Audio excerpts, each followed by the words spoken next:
السلام عليكم ورحمة الله وبركاته. إن الحمد لله نحمده ونستعينه من يهده الله فلا مضل له ومن يضلل فلا هادي له ونشهد أن لا إله إلا الله وحده لا شريك له ونشهد أن محمدا عبده ورسوله أما بعد فأعوذ بالله من الشيطان الرجيم بسم الله الرحمن الرحيم وقال الله تعالى في كلامه المجيد والفرقانه الحميد أم حسبت أن أصحاب الكهف والرقيم كانوا من آياتنا عجبا إذ أوى الفتية إلى الكهف فقالوا ربنا آتنا من لدنك رحمة وهيئ لنا من أمرنا رشدا رب اشرح لي صدري ويسر لي أمري واحلل عقدة من لساني يفقه قولي اللهم فقهنا في الدين وعلمنا التأويل آمين يا أرحم الراحمين. আলহামদুলিল্লাহ, যাবতীয় প্রশংসা এবং গুণগান একমাত্র মহিয়ান ও গরিয়ান আল্লাহ সুবহানাহু ওয়া তাআলার জন্যে, যে আল্লাহ রাব্বুল আলামিন আজকে আমাদেরকে সুস্থ শরীরে একটা দ্বীনি মজলিসে বসার তৌফিক দান করেছেন। সবাই বলি আলহামদুলিল্লাহ। আবারও শুকরিয়া জানাই সে আল্লাহ পাকের দরবারে, যিনি নাজিল করেছেন মহাবিশ্বের এই মহাবিশ্বয় মহাগ্রন্থ আল কোরআন এবং প্রেরণ করেছেন সর্বকালের সর্বশ্রেষ্ঠ মানব মুহাম্মদুর রাসূলুল্লাহ সাল্লাল্লাহু আলাইহি ওয়াসাল্লামকে। আমরা আবারও শুকরিয়া জানাই, বলি আলহামদুলিল্লাহ। দরুদ এবং সালাত বর্ষিত হোক প্রিয় নবী মুহাম্মদুর রাসূলুল্লাহ সাল্লাল্লাহু আলাইহি ওয়াসাল্লামের প্রতি, যাকে আল্লাহ রাব্বুল আলামিন মানবতার মুক্তির দূত হিসেবে মানব জীবনের সমস্ত সমাধান, সমস্ত সমস্যার সমাধান সম্মিলিত কিতাব আল কোরআন দিয়ে প্রেরণ করেছেন। তার প্রতি দরুদ এবং সালাত আল্লাহুম্মা সাল্লি আলা মুহাম্মদ আল্লাহুম্মা বারিক আলা মুহাম্মদ ওয়া আলা আলিহি ওয়া আসহাবিহি আজমাইন। প্রিয় উপস্থিত যুবক ভাইরা, আমার প্রাণপ্রিয় ছোট ভাইরা, আজকে আমাদের এই ইসলামিক সেমিনারের আলোচনার টপিক হচ্ছে সূরাতুল কাহফ অ্যান্ড দ্য মডার্ন এজ, অথবা সূরাতুল কাহফ এবং আধুনিক বিশ্ব। এই বিষয়ের উপর ইনশাআল্লাহ তাআলা খুব সংক্ষিপ্ত সময়ের মধ্যে আমরা কিছু গুরুত্বপূর্ণ তথ্যবহুল আলোচনা উপস্থাপন করার চেষ্টা করব ইনশাআল্লাহ। ওয়া মা তাওফীকি ইল্লা বিল্লাহ আলাইহি তাওয়াক্কালতু ওয়া ইলাইহি উনীব। আমরা আল্লাহ পাকের কাছে দোয়া করছি, আল্লাহ পাক আমাদের সবাইকে আজকের আলোচনা শুনে বুঝে আমল করার তৌফিক এনায়েত করুন, আমিন। আমি আলোচনা শুরু করতে চাচ্ছি সূরাতুল কাহফের কিছু প্রাসঙ্গিক কথা দিয়ে। সূরাতুল কাহফ একটি মাক্কি সূরা। আমরা হয়তো জানি যে আল কোরআনে দুই রকম সূরা আছে, একটা হলো মাক্কি সূরা, একটা হচ্ছে মাদানী সূরা। হিজরত করার আগ পর্যন্ত মাক্কি জীবন অর্থাৎ 13 বছরের জীবনে যে সূরাগুলো নাজিল হয়েছে এগুলোকে বলা হয় মাক্কি সূরা। এবং রাসূলুল্লাহ সাল্লাল্লাহু আলাইহি ওয়াসাল্লাম মদিনায় হিজরত করার পর যে সূরাগুলো নাজিল করা হয়েছে এগুলোকে বলা হয় মাদানী সূরা। মাক্কি সূরার সংখ্যা কত? জি, কনফিউশন আছে। বাংলাদেশ ক্রিকেট টিমের বর্তমান ক্যাপ্টেনের নাম কি? কোনো কনফিউশন নাই। মাক্কি সূরা 86টা, মাদানী সূরা 28টা, মাশাআল্লাহ। তো মাক্কি সূরা একটা বৈশিষ্ট্য হচ্ছে যে মাক্কি সূরাগুলোর মধ্যে সাধারণত কিয়ামত, মৃত্যু, হাসর, পরকাল, জান্নাত, জাহান্নাম এই বিষয়গুলোকে নিয়ে আলোচনা করা হয়। এটা মাক্কি সূরার বৈশিষ্ট্য। আর পক্ষান্তরে মাদানী সূরাগুলোর বৈশিষ্ট্য হচ্ছে সেখানে বিধিবিধান, আইন, শাসন, হুদুদ, কেসাস, দাওয়াত, জিহাদ, কিতাল এই বিষয়গুলো নিয়ে কথা বলা হয়। এক কথায় শরিয়া লগুলো এসেছে মাদানী সূরায়, আর মাক্কি সূরাগুলো হচ্ছে মানুষকে পরকালের দিকে মোটিভেট করার সূরা। সবচেয়ে সেরা মাক্কি সূরার পাড়ার নাম হচ্ছে আম্মা পাড়া বা 30তম পাড়া। এই পাড়ার প্রত্যেকটা সূরা যদি আপনি পড়েন দেখবেন সেখানে খুব বেশি হুকুম আহকাম কিন্তু আসে নাই। সুদ খেও না, জিনা করো না, সালাত কায়েম করো, যদিও সালাতের কথা আছে, যাকাত প্রদান করো, আল্লাহর পথে জিহাদ করো, মুশরিকদের সাথে কিতাল করো, এই বিষয়গুলো কিন্তু আম্মা পাড়ায় আপনি খুব একটা পাবেন না।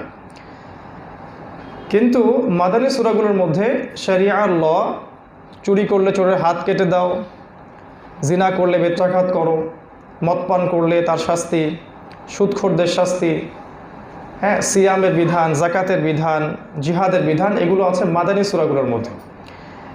তো আমাদের আজকের যে আলোচ্য সূরা সূরাতুল কাহফ, এটা হচ্ছে একটা মাক্কি সূরা। তার মানে এখানে কোন বিষয়গুলো প্রাধান্য পাবে? মৃত্যু, কিয়ামত, পরকাল, পুলসিরাত, জান্নাত, জাহান্নাম, হাসর, এগুলোই। কিন্তু না,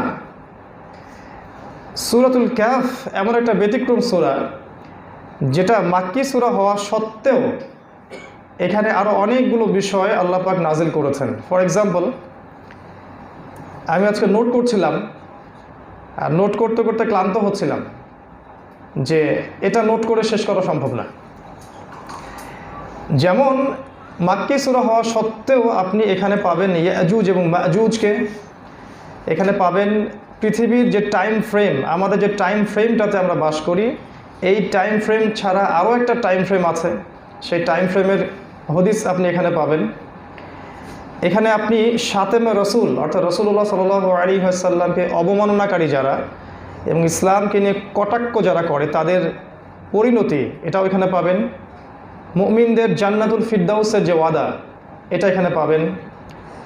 ইসলামিক কারেন্সি, ইসলামিক যে কারেন্সি, গোল্ড দিনার, সিলভার দিরহাম, এইটার কনসেপ্ট আপনি সূরা কাহফে পাবেন।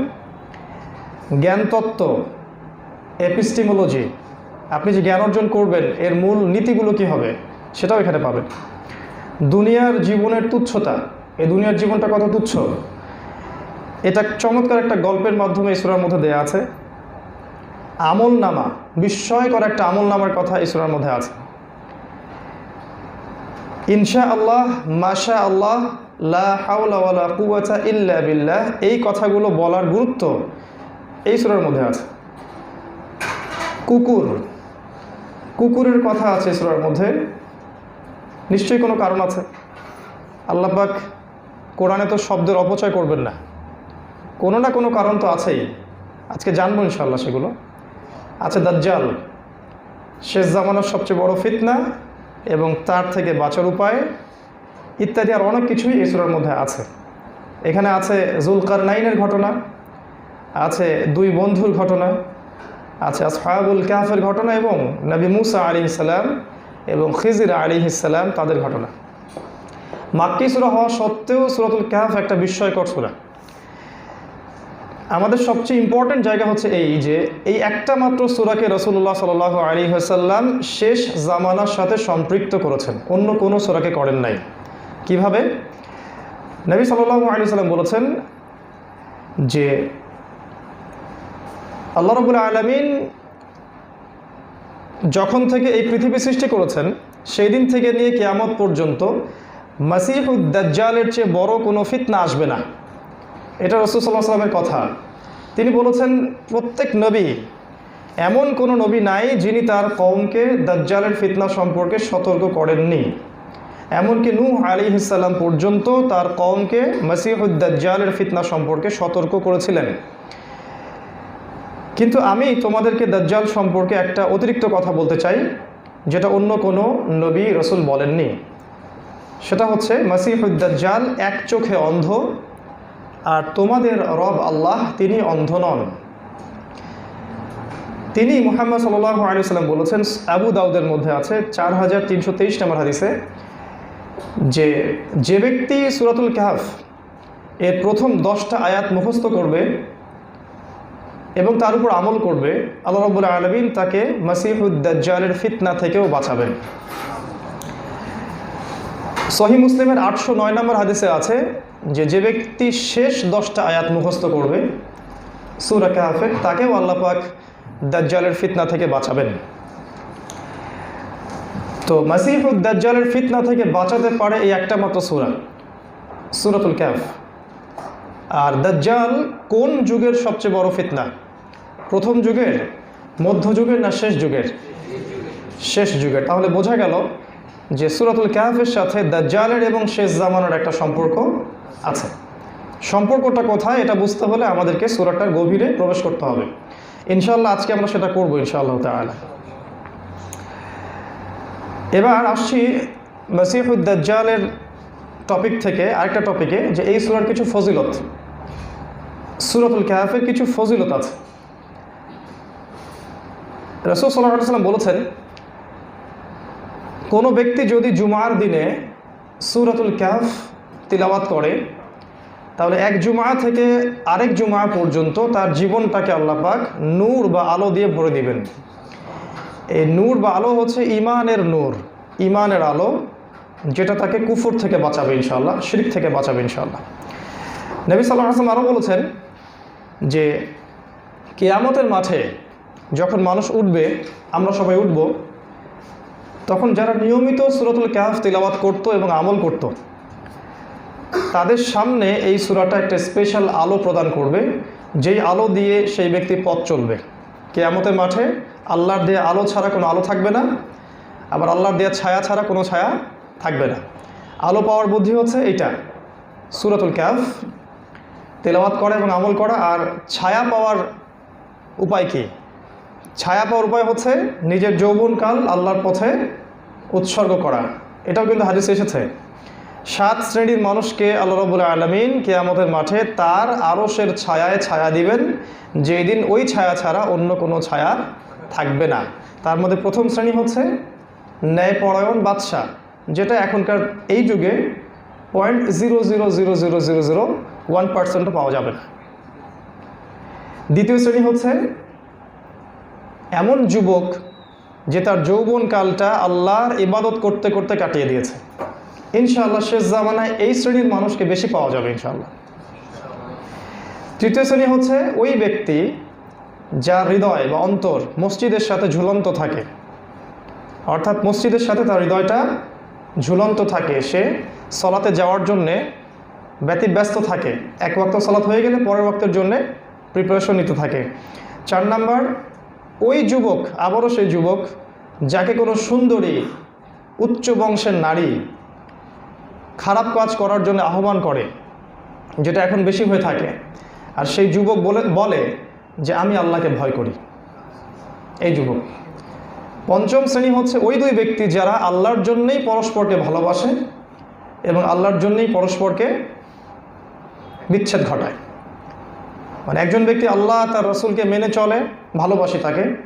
একজন ব্যক্তি আল্লাহ তার রাসূলকে মেনে চলে না, ইসলামের অবাধ্য হয়, আল্লাহ দ্রোহী কথাবার্তা বলে, তখন তার সাথে আমরা শারঈ দূরত্ব বজায় রাখি। এরপরে আছে এক শ্রেণী, এক ব্যক্তি যার ডান হাত কি সাদাকা করেছে, বাম হাত সেটা জানে না। ডান হাতে কি দান করলাম, বাম হাত সেটার খবর রাখে না, এত গোপনে দান করে যে ব্যক্তি। আরেকজন ব্যক্তি হচ্ছে এমন একজন ব্যক্তি যে গোপনে আল্লাহকে স্মরণ করে এবং নীরবে স্মরণ করতে করতে তার চোখ দিয়ে অশ্রু প্রবাহিত হয়। এই 7 শ্রেণীর মানুষকে আল্লাহ রাব্বুল আলামিন কিয়ামতের মাঠে আরশের ছায়ায় ছায়া দিবেন, যেদিন ওই ছায়া ছাড়া অন্য কোনো ছায়া থাকবে না। তার মানে এই 7 শ্রেণীর মানুষ অবশ্যই জান্নাতে যাবে ইনশাআল্লাহ তাআলা। তার মধ্যে আমাদের অপশন কিন্তু অনেক। 2 নম্বর অপশন আমাদের, এখন 4 নম্বর অপশনটাও আমাদের, শেষের 2টাও আমরা পারবো ইনশাআল্লাহ, দান সাদাকা এবং অশ্রু বিসর্জন। ইনশাআল্লাহ আল্লাহ পাক তৌফিক দান করুন। তো ছায়া পাওয়ার মাধ্যম হচ্ছে ইবাদত করা যৌবন বয়সে আল্লাহ পাকের, আর আলো পাওয়ার মাধ্যম হচ্ছে এই সূরাতুল কাহফ, যদি আমরা নিয়মিত তেলাওয়াত করতে পারি এবং অর্থ বুঝতে পারি, এর উপর আমল করতে পারি। আরেকটা হাদিস আছে বুখারীতে 3614 নম্বর হাদিস। বারা ইবনে আযিব রাদিয়াল্লাহু আনহু নামে একজন সাহাবী ছিলেন। তিনি বলছেন যে একদিন আমি আমার ঘোড়াটাকে গাছের সাথে বা কোনো একটা জায়গার সাথে বেঁধে সালাত আদায় করছিলাম আমার বাসার পাশে বা বাসায়। এমত অবস্থায় আমি লক্ষ্য করলাম যে ঘোড়াটা খুব লাফালাফি করছে। কিয়ামতের একটা আলামত যে মানুষ ঘোড়ায় চড়বে না। একটা ঘোড়া ছোটবেলা থেকে বড় হবে, এমনকি মারা যাবে, কেউ তার পিঠে কখনো চড়বে না। চিন্তা করতে পারেন নবী সাল্লাল্লাহু আলাইহি ওয়াসাল্লাম কত আগেই এই যান্ত্রিক সভ্যতার ভবিষ্যৎবাণী করে গেছেন। একটা ঘোড়া শাবক ছোট থেকে বড় হবে, কেউ তার পিঠে চড়বে না। তো সেই ঘোড়া বারা ইবনে আযাব রাদিয়াল্লাহু আনহু, সেই ঘোড়া লাফালাফি করছিল। তো তিনি তাকিয়ে দেখলেন উপরে মেঘের মতো একটা খণ্ড তার মাথার উপরে ছায়া দিচ্ছে। পরের দিন তিনি নবী সাল্লাল্লাহু আলাইহি ওয়াসাল্লামকে প্রশ্ন করলেন এটা কি ছিল। নবীজি বললেন সাল্লাল্লাহু আলাইহি ওয়াসাল্লাম, তোমার সূরাতুল কাহফ তিলাওয়াত করার কারণে ফেরেশতাগণ তোমার কাছাকাছি এসেছিল এবং তোমাকে ছায়া দিয়েছে, এবং সেটা হচ্ছে আল্লাহর পক্ষ থেকে সাকিনা বা প্রশান্তি ছিল। তো সূরাতুল কাহফ আপনাকে প্রশান্তি দিবে এবং আপনাকে আল্লাহ পাক ফেরেশতাদেরকে দিয়ে প্রোটেক্ট করবেন, এটা বুঝবেন আপনি। ফেরেশতাদেরকে দিয়ে যে আল্লাহ পাক আমাদেরকে প্রোটেক্ট করেন এটা আমরা বুঝতে পারি পদে পদে। নিঃসন্দেহে এখনকার অন্ধ এই এডুকেশন সিস্টেম এটা বিশ্বাস করবে না, কারণ তারা মালাইকার কনসেপ্টে বিশ্বাস করে না।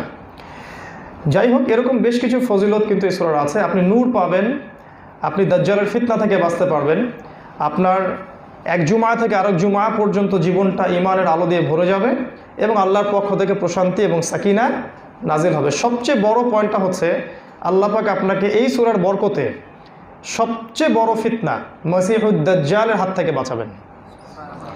আর আরেকটা হাদিস আছে আখিরুজ জামান সংক্রান্ত, যে হাদিসগুলো আছে সেখানে নবীজি বলেছেন সাল্লাল্লাহু আলাইহি ওয়াসাল্লাম, পৃথিবীর যত ছোট ছোট ফিতনাগুলো আছে এগুলো বড় ফিতনা মসিহুদ দাজ্জালের ফিতনার সাথেই সম্পর্কিত। তাই যতগুলো ফিতনা আমরা দেখছি এখন, এই যে মাদকের কথা বলেন, পর্নোগ্রাফির কথা বলেন, জিনার কথা বলেন, আল্লাহ বিরোধী শরিয়ার কথা বলেন, মানুষ দিন থেকে সরে যাচ্ছে, তারপরে ভূমিকম্প হচ্ছে, প্রাকৃতিক বিপর্যয় ঘটছে, যত ফিতনা, হত্যা, খুন, ধর্ষণ, এই যে লুটপাট, প্রতারণা, আমানত উঠে যাওয়া, দুর্নীতি, সমস্ত ফিতনাগুলা মাসিহুদ দাজ্জালের ফিতনার সাথেই সম্পৃক্ত। এইটা বোঝার জন্য যে জ্ঞানটা দরকার, সেই জ্ঞানটা এই সূরা কাহফ আমাদেরকে প্রদান করবে ইনশাআল্লাহ তাআলা। এবার আসি আমরা এই সূরার শানে নজুলটা কি। শানে নজুল কাকে বলে? একটা সূরার নাজিলের পেছনের প্রেক্ষাপটকে শানে নজুল বলে। প্রেক্ষাপট ছিল এমন যে নবী সাল্লাল্লাহু আলাইহি ওয়াসাল্লাম যখন মক্কায় তার দ্বীনের দাওয়াত দিচ্ছিলেন, তখন কাফের মুশরিকরা বিভিন্নভাবে তাকে নির্যাতন নিপীড়ন করতে থাকলো। জ্ঞান দিয়ে আক্রমণ করত, অর্থ দিয়ে আক্রমণ করত, কখনো শারীরিক আক্রমণ করত, কখনো মানসিকভাবে তাকে আক্রমণ করত। তো তারা জ্ঞানতাত্ত্বিক একটা যুদ্ধে নামলো, জ্ঞানতাত্ত্বিক যুদ্ধ। এখন কিন্তু দেখবেন সেকুলার যারা আছে, কমিউনিস্ট যারা আছে, নাস্তিক যারা, এরা কিন্তু জ্ঞানতাত্ত্বিক যুদ্ধ করছে আমাদের সাথে। টকশোগুলোর প্রমাণ, তারা জ্ঞানতাত্ত্বিক যুদ্ধে নেমেছে আমাদের সাথে। কিন্তু একটা সুসংবাদ দিই আপনাদেরকে, সেটা হচ্ছে এখন আমরা যে অবস্থায় আছি, এই উম্মাহ ইকোনমিক সেক্টরে দুর্বল, পলিটিক্যাল কোনো খেলাফা নাই, কোনো শরিয়া ল নাই, ইভেন আমাদের কোনো জামা নাই ঐক্যবদ্ধ, একজন আমির নাই, আমাদের কোনো মিডিয়া নাই স্বতন্ত্র স্বাধীন, কোনো সেলফ টেকনোলজি নাই, আমরা সবাই ট্র্যাপড টেকনোলজির মধ্যে, আমাদের কোনো অত্যাধুনিক মারণাস্ত্র তৈরির কারখানাও নাই, আমরা হায়ার করে অস্ত্র নিয়ে আসছি আর কি, যেগুলো আছে এগুলো খুব সীমিত পরিসরে। তো এই অবস্থায় ওদের সাথে যুদ্ধ করাটা অসম, এটা কিন্তু অসম ব্যাটেল। সব কিছু ওদের কাছে আছে, ওদের মিডিয়া আছে, প্রযুক্তি আছে, ওদের অর্থ আছে, ওদের ব্যাংক আছে, ওদের পলিটিক্যাল পাওয়ার আছে, প্রশাসন ওদের হাতে, সব কিছু ওদের হাতে। কিন্তু একটা জায়গা খোলা আছে, সেটা হচ্ছে এই জায়গায় জ্ঞানতাত্ত্বিক যুদ্ধের জায়গা। আমাদেরকে আল্লাহ পাক এই যে জেহেন দিয়েছেন, জ্ঞান, এই জ্ঞানটার সামনে কিন্তু তারা পরাজিত, তারা পারবে না। কারণ আমাদের কাছে কোরআন এবং সুন্নাহর অভ্রান্ত সত্যের উৎস আছে। তো জ্ঞানতাত্ত্বিক যুদ্ধ আল্লাহ করতে বলেছেন, সূরাতুল তাহরিমের মধ্যে আছে এবং সূরা তওবার মধ্যেও আছে। ইয়া আইয়ুহাল্লাযীনা আমানু, হে মুমিনগণ, জাহিদিল কুফফারা ওয়াল মুনাফিকিনা ওয়াগলুজ আলাইহিম, হে মুমিনগণ তোমরা কাফের এবং মুনাফিকদের বিরুদ্ধে জিহাদ করো এবং তাদের উপর চড়াও হও, কঠোর হও। আমরা জানি কাফেরদের বিরুদ্ধে কিভাবে জিহাদ করতে হয়, তো মুনাফিকদের বিরুদ্ধে কেমন করে জিহাদ করতে হয়।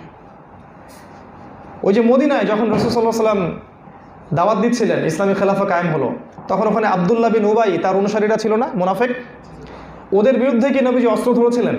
ধরেন নাই। তাহলে ওদের বিরুদ্ধে যুদ্ধটা হচ্ছে জ্ঞানতাত্ত্বিক আদর্শের যুদ্ধ। তো এই জ্ঞানের যুদ্ধটা কখনো থেমে থাকবে না ইনশাআল্লাহ। তো ওরাও একটা জ্ঞানতাত্ত্বিক যুদ্ধের দিকে নেমেছিল এবং নবী সাল্লাল্লাহু আলাইহি ওয়াসাল্লামকে ডমিনেট করার জন্যে তারা মদিনায় চলে যায়। মক্কা থেকে একটা ডেলিগেশন টিম, অল্প কিছু মানুষ, এখনকার কূটনৈতিক তৎপরতার মতো আর কি, একটা ডেলিগেশন টিম মদিনায় চলে যায় মদিনার ইহুদিদের কাছে। ওই সময় মদিনায় ইহুদিরা থাকতো, ওখানে কিছু খ্রিস্টান থাকতো এবং কিছু মূর্তি পূজারী থাকতো, আউস এবং খাজরাজ গোত্র, যারা পরে ইসলাম কবুল করেছিল। তো মক্কার কোরাইশদের কাছে কিন্তু কোনো ঐশী গ্রন্থ ছিল না, কোনো তাওরাত, কোনো জাবুর, ইনজিল এগুলো ছিল না, এগুলো ছিল ইহুদিদের কাছে। তাই তারা মুহাম্মদ সাল্লাল্লাহু আলাইহি ওয়াসাল্লামের নবুয়তটাকে মানে ডিফেন্ড করার জন্য, বা যেটাকে আমরা বলি ডমিনেট করার জন্য, তারা মদিনায় যায় ইহুদিদের কাছ থেকে কিছু ইনফরমেশন নেওয়ার জন্য, কিভাবে তাকে আমরা মিথ্যা নবী প্রমাণ করতে পারি। এখানে একটা প্রশ্ন বলবো, সেটা হচ্ছে ওইখানে ইহুদিরা কি করছিল? ইহুদিরা ওই মদিনাতে কি করছিল? ওরা সারা বিশ্ব থেকে একত্রিত হয়ে মদিনার মধ্যে কেন আসলো? এর উত্তরটা খুব গুরুত্বপূর্ণ, কারণ তারা জানতো যে শেষ জামানায় একজন নবী আসবেন এবং যেই নবীর নাম হবে আহমদ। কি নাম হবে? আহমদ। এটা ওদের তাওরাত, ওদের জাবুর এবং ইনজিলের মধ্যেও লেখা আছে। যখন সে নবী হয়ে আসবেন, তখন যারা তার প্রতি ঈমান আনবে সেই কওম বা সেই সম্প্রদায়কে আল্লাহ পাক পৃথিবীতে সম্মানিত করবেন, এটা ওরা জানতো। সূরা বাকারা আল্লাহ পাক বলেছেন, ইয়ারিফুনাহু কামা ইয়ারিফুনা আবনাআহুম। এই ইহুদি খ্রিস্টানরা আপনাকে চেনে হে নবী, যেমন করে তারা ওদের সন্তানদেরকে চেনে। আল্লাহ পাক বলেছেন। তো আল্লাহর চেয়ে সত্য কথা কে বলতে পারে? তাই তারা ওখানে অপেক্ষা করতো মুহাম্মদ সাল্লাল্লাহু আলাইহি সাল্লামেরই জন্যে। কিন্তু যখন তিনি নবী হয়ে আসলেন, তারা তাকে মিথ্যা প্রতিপন্ন করলো, অবাধ্য হলো। এই জন্যে ইহুদিরা ওখানে অপেক্ষা করছিল। তো ডেলিগেশন টিম যখন ইহুদিদের কাছে গেল, তখন ইহুদিরা বলল, ঠিক আছে, আমরা 3টা প্রশ্ন বলে দিচ্ছি।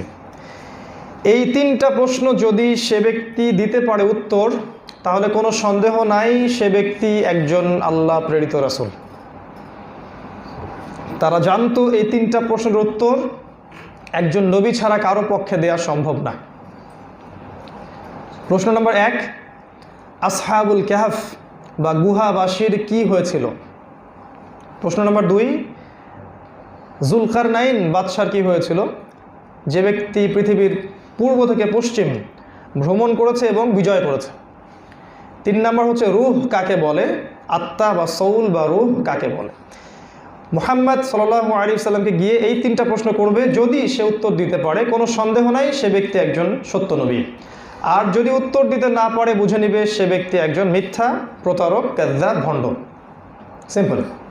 তারা চলে আসলো, এসে রাসূল সাল্লাল্লাহু আলাইহি ওয়াসাল্লামকে মক্কায় পেল কাবা ঘরের সামনে এবং জিজ্ঞাসা করলো, হে মুহাম্মদ, তুমি যদি সত্য নবী হয়ে থাকো তাহলে আমাদেরকে এই প্রশ্নের উত্তরগুলো বলে দাও। নবী সাল্লাল্লাহু আলাইহি ওয়াসাল্লাম বললেন, আগামীকাল এসো, তোমাদেরকে উত্তর দিয়ে দিব ইনশাআল্লাহ। আগামীকাল এসো, তোমাদেরকে উত্তর দিয়ে দিব, ব্যাস এতটুকু। ইনশাআল্লাহটা তিনি বলেননি বা বলতে ভুলে গিয়েছিলেন। তিনি ইচ্ছা করে বলেননি এমন নয়, তিনি বরং বলতে ভুলে গিয়েছিলেন। এরপরে ওহী আসা বন্ধ হয়ে গেল। 1 মাস, 2 মাস, 3 মাস কোনো ওহী আসে না। আল্লাহ রাব্বুল আলামিনের সুন্নাহ হচ্ছে, আল্লাহ পাক যে যত বড় মুমিন তাকে আল্লাহ পাক তত বেশি পরীক্ষা নেবেন। যে যত বড় মানুষ তার ভুল আল্লাহ পাক তত সূক্ষ্মভাবে দেখবেন। আর ইনশাআল্লাহ আমাদের মতো পাপী মানুষদের ভুল আল্লাহ পাক খুব সহজেই মাফ করে দিবেন, আশা করতে পারি ইনশাআল্লাহ। রাসূল সাল্লাল্লাহু আলাইহি ওয়াসাল্লামের এই ভুলটা তিনি ধরলেন এবং ওহী আসা বন্ধ হয়ে গেল। এদিকে কাফের মুশরিকরা মক্কায় ছড়িয়ে দিল যে এই ব্যক্তি সত্যিকার অর্থে নবী নয়। সে তো বলল যে উত্তর আগামীকাল দিবে, 1 মাস হয়ে গেল, 2 মাস হয়ে গেল, উত্তর দিতে পারে না। তখন আল্লাহ পাক পানি দিল। তখন আল্লাহ রাব্বুল আলামিন ওহী নাজিল করলেন অনেক দিন পরে, সূরা কাহফের 23 এবং 24 নম্বর আয়াত। আল্লাহ পাক বললেন, বিসমিল্লাহির রহমানির রহিম, ওয়ালা তাকুলান্না লিশাইইন ইন্নী ফাইলুন যালিকা গাদান ইল্লা আন ইয়াশা আল্লাহ। আল্লাহ পাক বললেন, হে নবী, আপনি কোশ্চিন কালেও বলবেন না যে আমি আগামীকাল কিছু করব ইনশাআল্লাহ বলা ব্যতীত। আল্লাহ পাক প্রথমে এই ওহীটা করলেন সূরা কাহফের। প্রথমে আল্লাহ পাক কিন্তু উত্তর জানিয়ে দিলেন না। প্রথমে আল্লাহ পাক বললেন, আপনি কোনোদিনও বলবেন না আমি আগামীকাল কিছু করব ইনশাআল্লাহ বলা ব্যতীত। আল্লাহ পাক প্রথমে আদবটা শিক্ষা দিলেন, তারপরে আল্লাহ পাক উত্তরগুলো জানিয়ে দিলেন। তো সূরা কাহফ আপনাকে শিখাবে ইনশাআল্লাহ বলার গুরুত্ব কী। হাদিসে এসেছে ইনশাআল্লাহ বললে কাজটা হওয়ার সম্ভাবনা অনেক গুণ বেড়ে যায়, ইনশাআল্লাহ না বললে কাজটা না হওয়ার সম্ভাবনা অনেক গুণ বেড়ে যায়। আর আপনাদেরকে একটা তথ্য দেই যে বর্তমান যে আল্লাহ বিরোধী সভ্যতা, এটাকে চেনার জন্য এই একটা সূত্রই যথেষ্ট।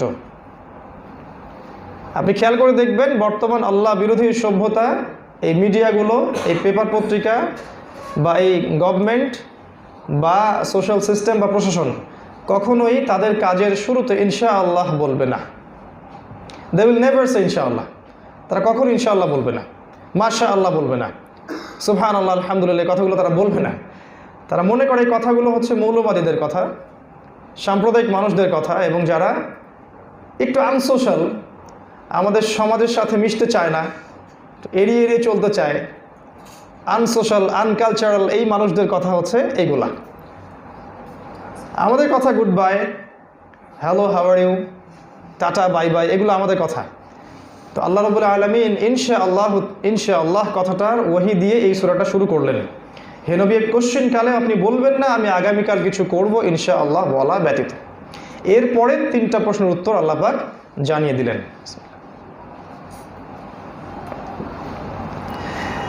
3টা প্রশ্নের প্রথম যেটা আসহাবুল কাহফের কি হয়েছিল, এটা আল্লাহ পাক জানিয়েছেন এই সূরার মধ্যে 9 থেকে 22 নম্বর আয়াতে।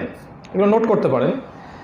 আসহাবুল কাহফ এর যে ঘটনা, এটা আল্লাহ পাক জানিয়ে দিলেন এই সূরার মধ্যেই 9 থেকে 22 নম্বর আয়াতে। আর যুলকারনাইনের কি হয়েছিল এটার উত্তর দেয়া আছে এই সূরার মধ্যেই 83 থেকে 98 নম্বর আয়াত পর্যন্ত। এবং রূহ কাকে বলে এই প্রশ্নের উত্তর এই সূরায় দেয়া নাই, এটা দেয়া আছে তার আগের সূরায়, অর্থাৎ সূরাতুল বানু ইসরাঈলের মধ্যে। এটা একটা প্রশ্ন। 2টা প্রশ্নের উত্তর এখানে, বাকিটা ওইখানে কেন? মনে রাখবেন কোরআনে কোনো কিছুই অ্যাক্সিডেন্টালি হয় না, কোরআনে কোনো কিছুই দুর্ঘটনাবশত হয় না। প্রত্যেকটা বিষয়ের পিছনে কোনো না কোনো কারণ অবশ্যই আছে। এবং কোরআনে আল্লাহ পাক কখনো শব্দের অপচয় করেন না। প্রশ্ন, তাহলে এটা কেন এখানে? উত্তর হচ্ছে আপনাকে সূরা কাহফ বুঝতে হলে আরও একটা সূরার সহযোগিতা লাগবে। এটা হলো সূরাতুল বানি ইসরাঈল। আপনি খেয়াল করে দেখবেন এই 2টা সূরার মধ্যে অনেক মিল পাবেন, মনে হবে একটা সূরা যেন আরেকটা সূরার ব্যাখ্যা। আমি যে বললাম আল্লাহ পাক কোরআনে শব্দের অপচয় করেন না, তাহলে আল্লাহ পাক একই সূরার মধ্যে 31 বার কেন বললেন ফাবিআইয়ি আলাই রাব্বিকুমা তুকাযযিবান? উত্তর কি হবে? উত্তর নিশ্চয়ই আছে। এই সূরার মধ্যে এমন কিছু একটা আছে সূরা আর রহমানের মধ্যে, যেটা মানব জাতি এবং জিন জাতি উভয়ের জন্য খুবই গুরুত্বপূর্ণ একটা বিষয়। আল্লাহ পাক বারবার সেটা স্মরণ করাতে চাচ্ছেন, এই জন্য বারবার বলছেন যে তোমরা তোমাদের রবের কোন কোন নিদর্শনকে অস্বীকার করবে। সেটা কি, সেটা খুঁজবেন আপনারা, আমি বলে দিব না আজকে ইনশাআল্লাহ। এই 3টা প্রশ্নের উত্তর ছাড়াও সূরা কাহফে আরও কিছু বিষয় আছে। 1 নাম্বার তো আমি বলে দিলাম, আসহাবুল কাহফের ঘটনা আছে 9 থেকে 22 নম্বর আয়াতে। এছাড়াও আরও 3টা গল্প আছে সূরার মধ্যে, আরও 3টা। ইন টোটাল এই সূরার মধ্যে 4টা গল্প আছে। একটা আসহাবুল কাহফের গল্প 9 থেকে 22 নম্বর আয়াত পর্যন্ত। তারপরের গল্পটা হচ্ছে 2 জন বন্ধুর গল্প। একজন বন্ধু হচ্ছে ধনী স্বাবলম্বী, আর একজন বন্ধু দরিদ্র। একজন বন্ধু আমেরিকান, একজন বন্ধু বাংলাদেশ, ব্যাপারটা এরকম আর কি। 2 বন্ধুর গল্প। আরেকটা গল্প আছে নবী মুসা আলাইহিস সালাম এবং খিজির আলাইহিস সালামের গল্প। 2 বন্ধুর গল্প আছে এই সূরার 32 থেকে 44 নম্বর আয়াতে। আর মুসা এবং খিজির আলাইহিস সালাম তাদের গল্প আছে 60 থেকে 82 নম্বর আয়াতে। আর 4 নম্বর একটা গল্প আছে যুলকারনাইন আলাইহিস সালাম, তার কি হয়েছিল, এটা আছে 83 থেকে 98 নম্বর আয়াত পর্যন্ত। এভাবে আল্লাহ পাক এই সূরার মধ্যে 4টা গল্প নাজিল করেছেন, 2টা প্রশ্নের উত্তরও নাজিল করেছেন। একটা প্রশ্নের উত্তর শুধু সূরা বানি ইসরাঈলের মধ্যে নাজিল করেছেন। এছাড়াও আমি বললাম শুরুতে, এই সূরার মধ্যে আপনি পাবেন দাজ্জাল, তার থেকে বাঁচার দোয়া, তার পদক্ষেপ, একটা কুকুরের কথা, তার থেকে শিক্ষা। আপনি পাবেন বিস্ময়কর আমলনামার সন্ধান, জ্ঞানতত্ত্ব বা এপিস্টেমোলজি, দুনিয়ার জীবনের তুচ্ছতা, ইসলামিক কারেন্সি, ফুড কনসিয়াসনেস, সাতেমে রসুলদের অবমাননার শাস্তি বা তাদের পরিণতি, এবং ডিফারেন্ট টাইম ফ্রেম, এবং ইয়াজুজ আর মাজুজ। আরও অনেক কিছু এই সূরার মধ্যে আছে। এগুলো আপনাদের জন্য, আমার মনে হয় একটা সূরার উপরে আপনারা থিসিস করতে পারবেন ইনশাআল্লাহ। আল্লাহ পাক তো জানে না কার দ্বারা কী খেদমত নেবেন, আল্লাহ পাকই জানেন, আমরা তো জানি না কার দ্বারা আল্লাহ পাক কী খেদমত নেবেন। তো হতে পারে আপনাদের মধ্যে কেউ সূরা কাহফের উপর থিসিস করবেন ভবিষ্যতে ইনশাআল্লাহ। তো আমরা শুরু করব কোন জায়গা থেকে? এই সূরাটাকে বুঝতে হলে এবং এখান থেকে যে শিক্ষা, আর আমাদের টপিকটা হচ্ছে মডার্ন এজ, এই যুগটাকে মিলানো। এটা শুরু করতে হলে আমাকে চলে যেতে হবে প্রথমে নবী মুসা এবং খিজির আলাইহিস সালাম এদের গল্পে। কেন এখানে? কারণ এই গল্পটা আপনাকে একটা মূলনীতি দিবে। কিসের মূলনীতি? কিভাবে আপনি জ্ঞান অর্জন করবেন আর কিভাবে আপনি কোরআন সুন্নাহকে দিয়ে বিশ্বকে ডিল করবেন। এটাকে আমাদের ফিলোসফির ভাষায় বলা হতো এপিস্টিমোলজি বা জ্ঞান তত্ত্ব। এগুলো নিয়ে আমাদেরকে মাশাআল্লাহ তারা 6 বছর পড়িয়েছে। 6 বছর ধরে শিখিয়েছে। পরীক্ষা নিরীক্ষা পর্যবেক্ষণের মাধ্যমে যে জ্ঞান অর্জন করা হয় সেটাই প্রকৃত জ্ঞান। 6 বছর ধরে শিখিয়েছে। বুদ্ধি দিয়ে মানুষ যেটা অর্জন করে সেটাই জ্ঞান। পরের বছর আবার শেখাচ্ছে না বুদ্ধি না, অভিজ্ঞতা থেকে মানুষ যেটা অর্জন করে সেটাই জ্ঞান। তারপরের বছর আবার শেখাচ্ছে না বুদ্ধি অভিজ্ঞতা আলাদা আলাদা না, উভয় সমন্বয়ে যে মতবাদ সেটাই সমন্বয় মতবাদ। কোনোদিনও শেখালো না যে আল্লাহ রাব্বুল আলামিনের পক্ষ থেকে যে কিতাব নাজিল হয়, যে জ্ঞান নাজিল হয় সেটাই চূড়ান্ত জ্ঞান। এই কথা তারা কখনো শেখালো না, আপনাদেরকেও শেখাবে না তারা সারা জীবনে, টেনশন করবেন না। এইগুলো কখনো আপনাদেরকে শেখাবে না, বরং তারা শেখাবে যে ল্যাবের আপনি পরীক্ষা নিরীক্ষা পর্যবেক্ষণের মাধ্যমে যা অর্জন করবেন ফলাফল, সেটাই হচ্ছে মূলত জ্ঞান। এই জন্য আল্লাহকে আপনি যেহেতু পরীক্ষা করতে পারবেন না, দ্য কনসেপ্ট অফ গড গন, দরকার নাই। মালায়েকা এটা বাদ, ফেরেশতাকে কেমন করে প্রমাণ করবেন? বা কুতুবিহি কিতাবগুলোকে, ওয়ারুসুলিহি কেমন করে প্রমাণ করবেন? ওয়াল ইয়াউমিল আখির মৃত্যু, পরকাল, এই যে কবরের আযাব, শাস্তি, প্রশ্ন উত্তর, পুলসিরাত, জান্নাত জাহান্নাম কেমনে প্রমাণ করবেন? আর তাকদীরের ভালো মন্দ কীভাবে প্রমাণ করবেন? অতএব ইমানের 6টা পিলারের কোনো বেস এই গডলেস ওয়ার্ল্ডের কাছে নাই, যেহেতু ওদের জ্ঞান তত্ত্ব, ওদের এপিস্টেমোলজিতে এটা ধরে না। আর আমরা বিশ্বাস করি আল্লাযীনা ইউমিনুনা বিল গায়বি, যারা অদৃশ্যে বিশ্বাস করে। আর গায়েবের পিলার এই 6টা: আল্লাহ বিশ্বাস, ফেরেশতাগণে বিশ্বাস, নবী রাসূল, আসমানি কিতাব, পরকাল এবং তাকদীরের ভালো মন্দ। এই যে একটা বিশাল পার্থক্য, শেকড়ের পার্থক্য, এটাই এই এডুকেশন সিস্টেমটাকে করেছে একটা কুফর এবং শিরক বেসড এডুকেশন সিস্টেম। এখানে আমাদের গার্ডিয়ানরা কত মানে দিনের মিসকিন সেটা আমরা বুঝতে পারি যে তারা দাড়ি টুপি পাগড়ি জুব্বা পরে ছেলে মেয়েদেরকে এই সিস্টেমে পড়াশোনা করায়। তারা মনে করে এই সিস্টেমে পড়ে আমার ছেলেটা মানুষের মতো মানুষ হবে। এপিস্টেমোলজিটা প্রথমে শিখতে হবে নবী মুসা এবং খিজির আলাইহিস সালাম তাদের গল্পে। আমরা একটু গল্পটা বলছি ছোট্ট করে, সহিহ বুখারীর মধ্যে আছে এটা। একদিন নবী মুসা আলাইহিস সালাম একটা লেকচার দিচ্ছিলেন, একটা খুতবা। আমি খুব অল্প ভাষায় শর্ট করে বলছি, আমাদের অনেক বিষয় আছে সামনে। তো উপস্থিত শ্রোতার মধ্যে একজন শ্রোতা তিনি বলে উঠলেন যে, হে মুসা, আপনি খুব চমৎকার খুতবা দিলেন, মনে হচ্ছে যে আপনার চেয়ে জ্ঞানী মানুষ মনে হয় পৃথিবীতে আর কেউ নাই। তিনি প্রশ্ন করলেন যে, মুসা আলাইহিস সালাম, আপনার মতো কি জ্ঞানী মানুষ পৃথিবীতে কেউ আছে? মুসা আলাইহিস সালাম বললেন যে, না, আমি পৃথিবীর সবচেয়ে জ্ঞানী মানুষ। কি বললেন? আমি পৃথিবীর সবচেয়ে জ্ঞানী মানুষ। কারণ তার লজিকটা কি? তিনি নবী, তার কাছে ওহী আসে, অতএব তার কাছে আল্লাহ প্রেরিত অভ্রান্ত সত্যের উৎস আসছে, তাহলে আমার চেয়ে জ্ঞান আর কে অর্জন করতে পারবে? লজিক তো ঠিক আছে। আল্লাহ সুবহানাহু ওয়া তাআলা এটা পছন্দ করলেন না। আজকে মুসা আলাইহিস সালামের উম্মাহ বলে যারা দাবি করে, ওই যে যারা আমাদের প্যালেস্টাইন দখল করেছে, ওরাও কিন্তু এটাই চিন্তা করে যে they are the elite society of mankind. এই ইসরায়েল, তারা মনে করে আমরা এই মানবতার সবচেয়ে শীর্ষস্থানীয় মানুষ, আর বাকি যারা আছে মুসলিমরা, মুশরিকরা বা এই যে বুদ্ধিস্টরা বা অন্য যারা আছে, এরা হচ্ছে সব ককরোচ, তেলাপোকা। তাদের বিহেভিয়ার, তাদের অ্যাটিটিউড এবং তাদের যে আগ্রাসন, সাম্রাজ্যবাদী নীতি, এগুলো দেখলে মনে হয় যে ওরা এসেছে এই বিশ্বকে সিভিলাইজ করতে। এই বিশ্বটা আনসিভিলাইজ। সবাইকে ওদের মতো করে টয়লেট করতে হবে, পানি ফেলে দিয়ে টিস্যু ইউজ করতে হবে, কাঁটা চামচ দিয়ে খেতে হবে, ওদের মতো ড্রেস আপ থাকতে হবে, ওদের মতো টাই, ওদের মতো স্যুট, ওদের মতো চিন্তা, ওদের আদর্শ, ওদের ফিলোসফি, ওদের পলিটিক্যাল নীতি, ওদের ইকোনমিক নীতি, সব ওদের মতো করে ওদের ছাঁচে আমাদেরকে সাজতে হবে, যেমন খুশি তেমন সাজোর মতো আর কি। আমরা সবাই ইহুদি সাজবো। তো ওদের এই চিন্তাটার পিছনে কারণ কি? তারা মনে করে যে তারা এই বিশ্বের এলিট সোসাইটি, আর আমরা যারা আছি আমরা হচ্ছে ককরোচ। দেখেন, তাদের নবী মুসা আলাইহিস সালামকে আল্লাহ পাক ধরলেন। ইসরায়েল তো কিছুই না, তাদের যে নবী, সে নবীকে আল্লাহ পাক ধরলেন, বললেন না তুমি পৃথিবীর সবচেয়ে জ্ঞানী মানুষ নও, বরং পৃথিবীর সবচেয়ে জ্ঞানী মানুষ আমার আরেকজন বান্দা, যাকে তুমি পাবে দুই সাগরের মিলনস্থলে, মাজমা আল বাহরাইন, দুই সাগরের মিলনস্থলে পাবে।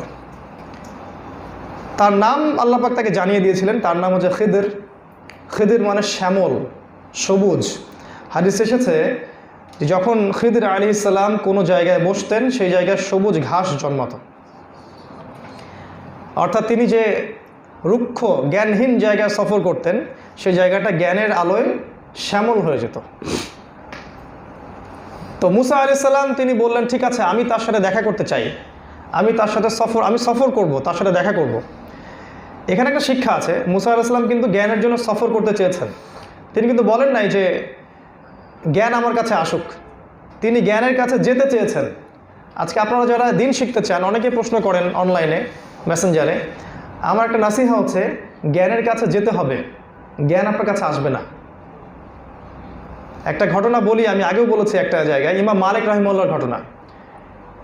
সরকারের ওলামায়ে কেরাম ফতোয়া দিয়ে দিয়েছিল যে হিল্লা করা জায়েজ।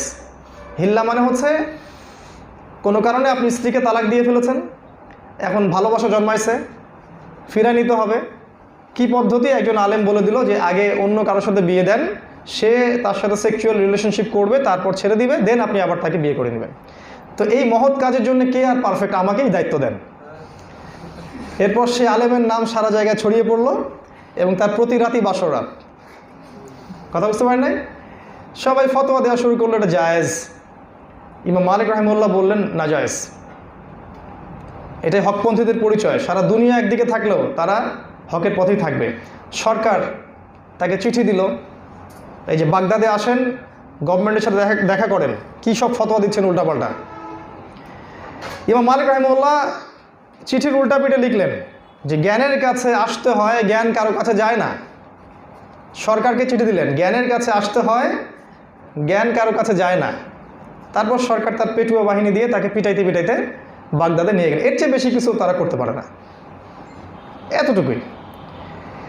এবং আপনারা জানেন কি না তার ইতিহাসটা, যে তাকে উটের পিছনে বেঁধে দেওয়া হয়েছিল, উটের মলমূত্র তার গায়ে পড়তো, এভাবে তাকে বাগদাদের রাস্তায় রাস্তায় ঘোরানো হচ্ছিল। চিন্তা করতে পারেন? এই ছিল আগেকার আলেম ওলামাদের চরিত্র, ব্যক্তিত্ব, ক্যারেক্টার। এখনকার 5,000 টাকায় বিক্রি হয়ে যাবে। পাবলিকের সেন্টিমেন্টস বুঝে ওয়াজ করে, কোন জায়গায় কোন ওয়াজ চলবে আগে জিজ্ঞেস করে। ওয়াজ করার আগে দিতে হবে 20,000, স্টেজে ওঠার আগেই ক্লিয়ার করতে হবে, পরে বাকি রাখা যাবে না। সফর যদি কাছাকাছি হয় যেতে চায়, দূরে হইলে গাড়ি পাঠায় দেন। কত যে সমস্যা। আর ওয়াজ তো ওয়াজই। এই যুগে এসেও নাভির নিচের লোম পরিষ্কার নিয়ে ওয়াজ করে বেড়াচ্ছে। এই যুগে এসেও সুবহানাল্লাহ, আলহামদুলিল্লাহ, আয়াতুল কুরসির ফজিলত বলে বেড়াচ্ছে। ওযুর ফরজ কয়টা আর নামাজের ফরজ কয়টা।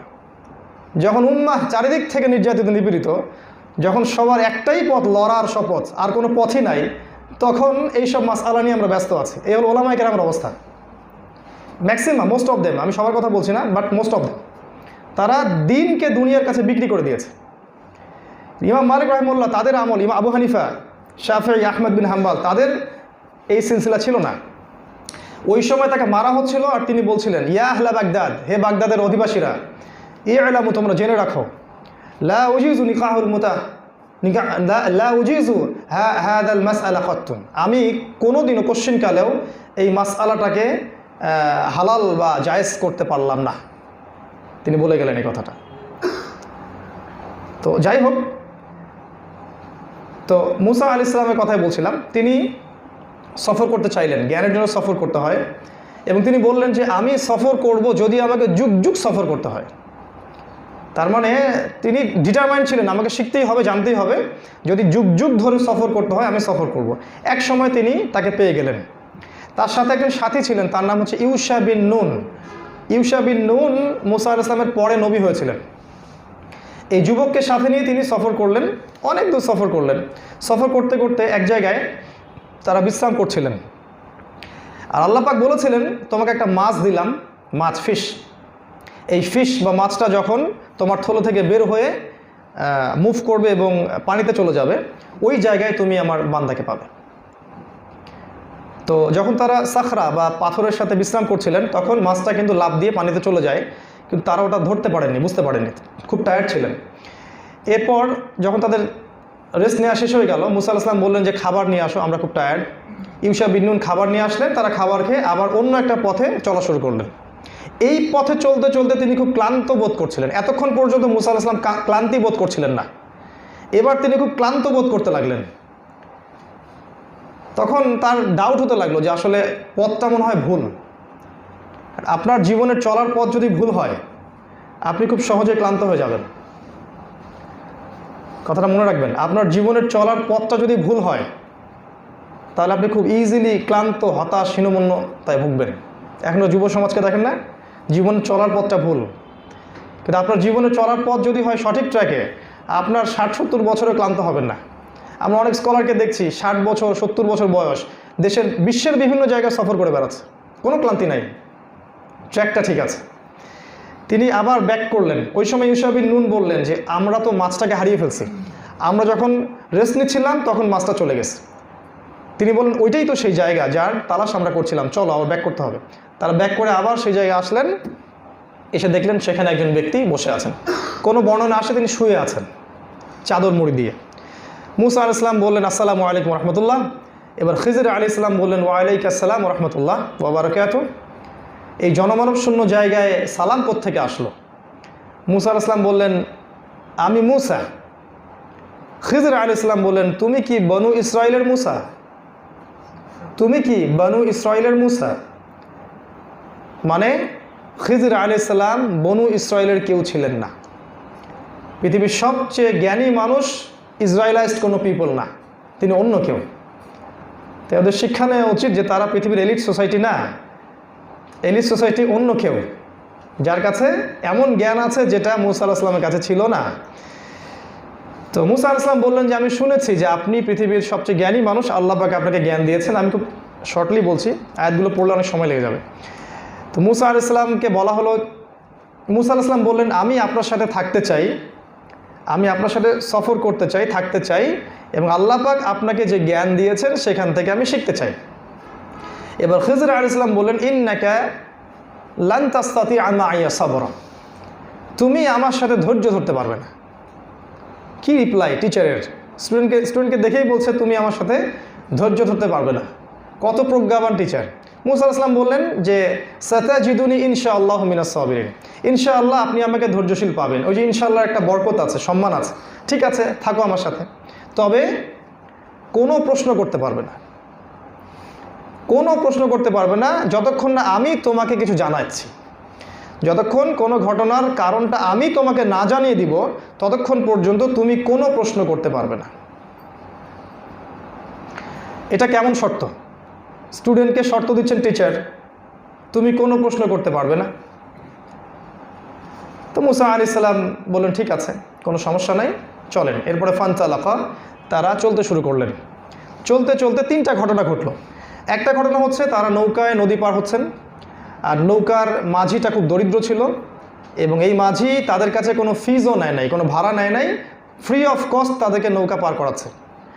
এবং নৌকা পার করানোর পর যখন তীরে পৌঁছে যাচ্ছে, তখন খিজির আলাইহিস সালাম নৌকার মধ্যে একটা ফুটা করে দিলেন কুড়াল দিয়ে।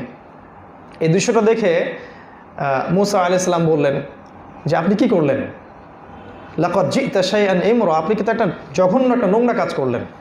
একটা মানুষ তারা আমাদেরকে উপকার করলো, আপনি ওদের নৌকা ফুটা করে দিলেন। মুসা আলাইহিস সালামকে বলা হলো, আমি কি তোমাকে বলি নাই যে ইন্নাকা লান তাসতাতিআ মাইয়া সাবরা, তুমি আমার সাথে ধৈর্য ধরতে পারবে না?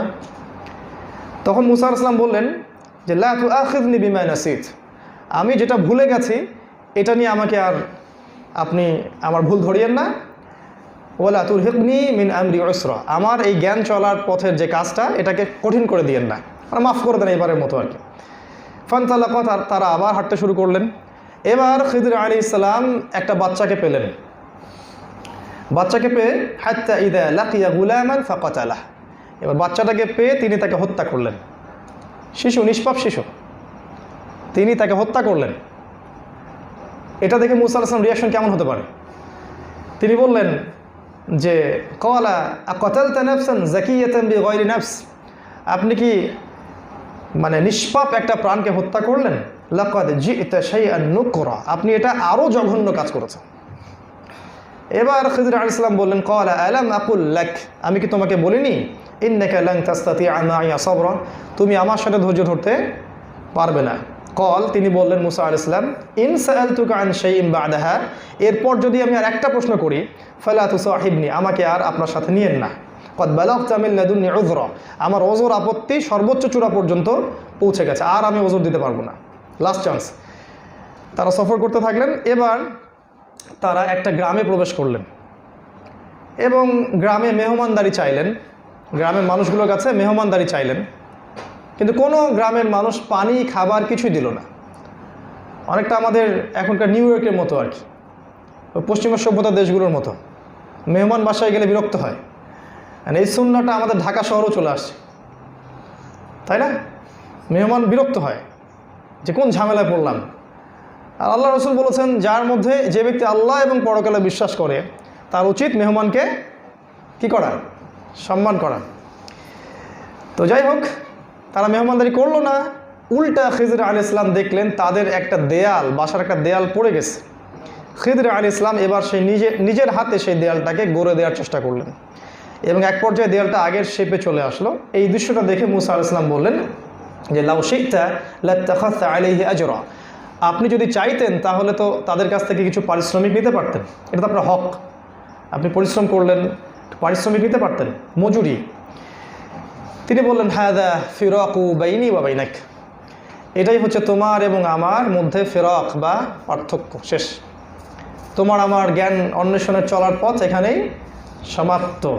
তবে যাওয়ার আগে সাউনাব্বিউকা বিতাউইলি মা লাম তাস্তাতি আলাইহি সাবরা, যাওয়ার আগে আমি তোমাকে জানিয়ে দেব সেই তাউইল বা সেই ব্যাখ্যা যে বিষয়ে তুমি ধৈর্য ধরতে পারো নাই। তারপর তিনি ব্যাখ্যা করলেন। প্রথমটা বললেন যে আমি ওই নৌকা ফুটা করেছি এই কারণে, ওই নৌকার পিছনে একটা মালিক মানে একটা কিং, জলদস্যু টাইপের কিছু মানুষ ছিল যারা নৌকা হাইজ্যাক করতো, সিজ করতো। যদি নৌকাটা পুরোপুরি পারফেক্ট থাকতো তাহলে তারা নৌকাটাকে হাইজ্যাক করে নিয়ে যেত। যেহেতু নৌকাটা ত্রুটিপূর্ণ, এই জন্য তারা আর ওটাকে নিবে না। এই জন্য আপাত দৃষ্টিতে তোমার কাছে মনে হয়েছে আমি ওই ব্যক্তিদের ক্ষতি করছি, কিন্তু আসলে আমি তাদের উপকার করেছি, এটা তুমি বুঝতে পারো না। 2 নাম্বার, ওই যে বাচ্চাটাকে আমি হত্যা করেছি এটা আল্লাহর হুকুমে করেছি। আল্লাহ আমাকে জানিয়েছিলেন এই বাচ্চা যদি বড় হতো তাহলে সে এত বড় কাফের হতো যে সে তো নিজে কুফরি করতোই, তার পিতামাতাকেও পর্যন্ত কাফের বানাতো। অনেকটা আমাদের এখনকার কুফফার সভ্যতার মতো হতো আর কি। এখনকার যে গডলেস ওয়ার্ল্ডের যে কাফের নেতারা আছে এদের মতো হতো, যে নিজেও কাফের, সভ্যতাকে কাফের বানাবে এবং যারা ইমানদার ওদেরকে আক্রমণ করবে। তো আল্লাহ পাক আগে থেকে জানতেন, এই জন্য আল্লাহ পাক তাকে আদেশটা করেছিলেন। তৃতীয়ত, এটাও তিনি বলে দিলেন যে আল্লাহ পাক ইনশাআল্লাহ ওই দম্পতিকে ভালো কোনো সন্তান প্রদান করবেন যারা অনেক বেশি ভালো হবে এবং আত্মীয়তার সম্পর্ক বজায় রাখবে। আর তৃতীয় যে কাজটা আমি করেছিলাম, ওই দেয়ালটা নির্মাণ করে দিয়েছি। এই দেয়ালটা ছিল একটা এতিম বাচ্চাদের দেয়াল। ওই দেয়ালের নিচে এই 2 জন এতিম বাচ্চার পৈতৃক সম্পত্তি ছিল, যেটাকে আমরা বলি ওই যে গুপ্তধন টাইপের, এগুলো মাটির নিচে ছিল। যদি আমি দেয়ালটা নির্মাণ না করতাম তাহলে এই সম্পদটা চুরি হয়ে যেত। তাই আমি ওর উপকার করে দিয়েছি। আর এই প্রত্যেকটা কাজ আমি করেছি আমার রবের রহমতে, তার দয়ায়, তার ইচ্ছায়। আমি নিজের ইচ্ছায় এগুলো কাজ করি নাই। এই বিষয়ে তুমি আমার সাথে ধৈর্য ধরতে পারো নাই। এই হলো গল্প। এখান থেকে এপিস্টেমোলজিটা কোথায়? এই গল্পটা আগে পড়ে বুঝে আপনাকে সূরা কাহফ বুঝতে হবে। এখানে মূল বিষয়টা হচ্ছে, দেখেন, আমাদের নবী সাল্লাল্লাহু আলাইহি ওয়াসাল্লাম বলেছিলেন মুসা আলাইহিস সালাম যদি প্রশ্নগুলো না করতেন তাহলে আরও অনেক কিছু জানা যেত। মানে আমাদের নবীও জ্ঞান অর্জনের জন্য কতটা তৃষ্ণার্ত ছিলেন। এই তিনটা ঘটনাতে আপনাকে দুইটা দৃষ্টিভঙ্গি প্রকাশ পাবে। একটা হচ্ছে এক্সটার্নাল অবজারভেশন, আর একটা হচ্ছে ইন্টারনাল ভিশন। একটা বাহ্যিক দৃষ্টি, একটা অভ্যন্তরীণ দৃষ্টি। এই তিনটা কাজকে মানে আপাত দৃষ্টিতে মনে হলে, যেটা ফিজিক্সের ভাষা আমরা বলি, তাই না? আপাত দৃষ্টিতে দেখলে মনে হবে তিনটা কাজই একটা পাপ, বা তিনটা কাজের কোনো যুক্তি থাকে না, কোনো লজিক কাজ করে না, আনসাইন্টিফিক, আনলজিক্যাল। কিন্তু আপনি যদি আল্লাহর নূর দিয়ে দেখেন, আল্লাহর বাসিরা দিয়ে দেখেন, খিদর আলাইহিস সালামের মতো বাহ্যিক অভ্যন্তরীণ দুইটা জ্ঞানের সমন্বয় থাকে, তাহলে আপনি বুঝতে পারবেন তিনটা কাজের পিছনে একটা শক্ত বেজ আছে। এটা এপিস্টেমোলজি। এই সূরা, শেষ জামানা, দাজ্জাল, তার সভ্যতা, এই যে বিষয়গুলো আছে সামনের দিনগুলা, এগুলো বুঝতে হলে আমাদের বাহ্যিক জ্ঞানটা যথেষ্ট না, আমাদেরকে ইন্টারনালি জ্ঞান অর্জন করতে হবে। এই বাহ্যিক জ্ঞান এবং ইন্টারনাল জ্ঞান যখন একসাথে হবে তখন আপনি এই বিষয়টাকে চ্যালেঞ্জ করতে পারবেন। আর এখনকার বিশ্বের জ্ঞান তত্ত্বের মূল বিষয় হচ্ছে বাহ্যিক জ্ঞান। ইন্টারনাল নলেজের দিকে তারা কোনো রকম গুরুত্ব দেয় না।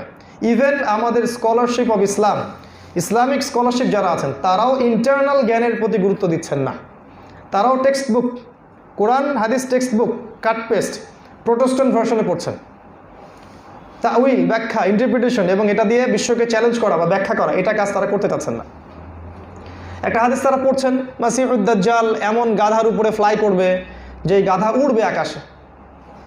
তো এই জন্য আমাদের স্কলাররা বসে আছেন যে একটা গাধা বের হবে, যে গাধাটা আকাশে উড়বে, আর দাজ্জাল তার পিঠে বসে থাকবে। এই হলো তার তাউইল, ব্যাখ্যা। আর আমরা বুঝতেছি যে এটা হচ্ছে এমন একটা আকাশ সভ্যতা, মানে আকাশ নিয়ন্ত্রণকারী একটা প্রযুক্তি, যেটা দাজ্জাল বের করবে, ওর অনুসারীরা বের করবে, যেটা ফ্লাই করবে সারা আকাশে, এবং সে আকাশের পুরো বিষয় কন্ট্রোল করবে। অনেকটা এখনকার এয়ারক্রাফটের মতো বিষয়। তারা মনে করছে এটা গাধা, অরিজিনালি গাধা। কিছু মানুষ মনে করছে দাজ্জালের হাতে রুটির পাহাড় থাকবে, তো রুটির একটা পাহাড় দাজ্জাল হাতে নিয়ে ঘুরবে। আমরা মনে করছি যে এখানে রুটির পাহাড় অর্থ করা হয়েছে খাবারের নিয়ন্ত্রণ, ইকোনমিক নিয়ন্ত্রণ দাজ্জালের হাতে থাকবে। দাজ্জাল এত শক্তিশালী হবে যে চাইলে মানুষকে খাওয়াবে, চাইলে মানুষকে দুর্ভিক্ষ দিবে, যেমনটা হাদিসে এসেছে। যারা ওর আনুগত্য করবে সে তাকে খাওয়াবে, তার জিডিপি বাড়বে। যারা ওর সাথে বিদ্রোহ করবে, ওকে চ্যালেঞ্জ করবে, তাদেরকে সে আক্রমণ করবে, দুর্ভিক্ষ দিবে, ডিস্ট্রিবিউশন দিবে, যেটা দিচ্ছে এখন। তো এইখানে একটা এপিস্টেমোলজি আছে। এটা আগে বুঝতে হবে যে আমাদের বাহ্যিক জ্ঞান যথেষ্ট না, ইন্টারনাল জ্ঞানটা অর্জন করতে হবে, এবং দুইটার সমন্বয়। এখন প্রশ্ন হচ্ছে যে এটা কিভাবে করতে পারি? উত্তর, প্রথমত একটা কনস্ট্রাকটিভ সিলেবাসে পড়াশোনা করতে হবে। আপনি জেনারেল লাইনেই পড়েন আর মাদ্রাসা লাইনেই পড়েন না কেন, সিলেবাসটা হতে হবে কনস্ট্রাকটিভ। এখনকার দুইটা এডুকেশন সিস্টেমের কোনো সিলেবাসই কনস্ট্রাকটিভ না, এবং কোনো সিলেবাসই এই বিশ্বকে চ্যালেঞ্জ করার জন্য যথেষ্ট না, হোক সেটা মাদ্রাসা সিলেবাস বা এখনকার সেকুলার সিলেবাস। মাদ্রাসার ভাইয়েরা একটু রাগ হতে পারেন আমার সাথে, কিন্তু এটাই বাস্তবতা। আমরা দেখছি আল্লাহ বলছেন কোরআনে যে কোরআনের সব সমস্যার সমাধান দিয়েছি তোমাদেরকে, কিন্তু আমরা খুব দুঃখের সাথে লক্ষ্য করছি যে হাতে কোরআন, বুকে রাসূলের সুন্নাহ থাকার পরেও আমরা বিশ্বকে চ্যালেঞ্জ করতে পারছি না।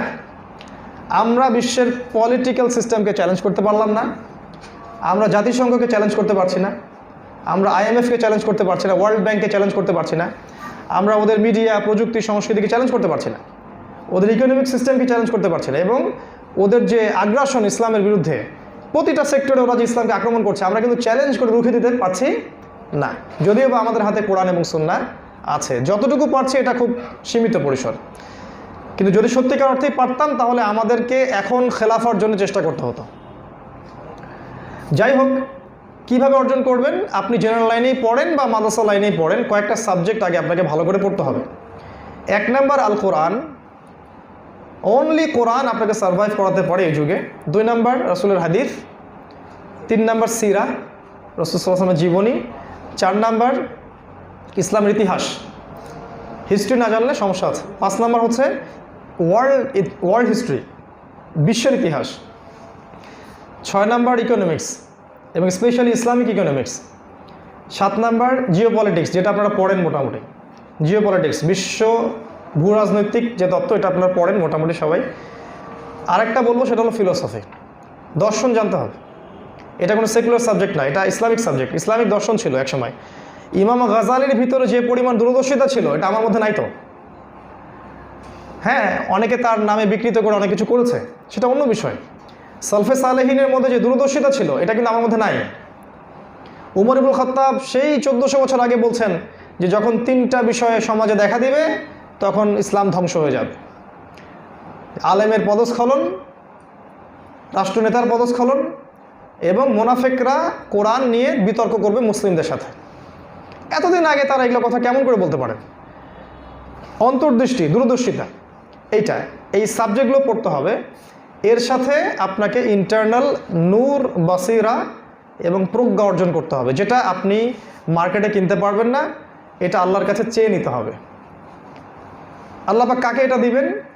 যার হৃদয়ের মধ্যে স্বচ্ছতা আছে, মানে কোনো রকম হিংসা কারোর প্রতি নাই, ফ্রেশ একটা মন, যেটাকে আমরা বলি কলবুন সালিম, যে সবাইকে ভালোবাসে, উম্মাকে নিয়ে চিন্তা করে, ফিকির করে, ভালোবাসে, দিনকে ভালোবাসে, সবার প্রতি সে মানে হৃদ্যতা, ভালোবাসা রেখে দিনের খেদমত করার চেষ্টা করে। মনের মধ্যে কোনো প্যাচ নাই, কোনো বক্রতা নাই, কোনো দুনিয়ার লালসা নাই, হিংসা, গীবত, তহমত, এই যে বিষয়, খারাপ রিপু বলতে আমরা যা বুঝি, এগুলো থেকে যারা নিজের নফসটাকে পবিত্র করতে পারবে, আল্লাহ পাক ইনশাআল্লাহ ওই নফসের মধ্যে নূর এবং বাসিরা দান করবেন ইনশাআল্লাহ। আর সবচেয়ে শর্টকাট টেকনিক হচ্ছে সূরা কাহফ এবং সূরাতুন নূর।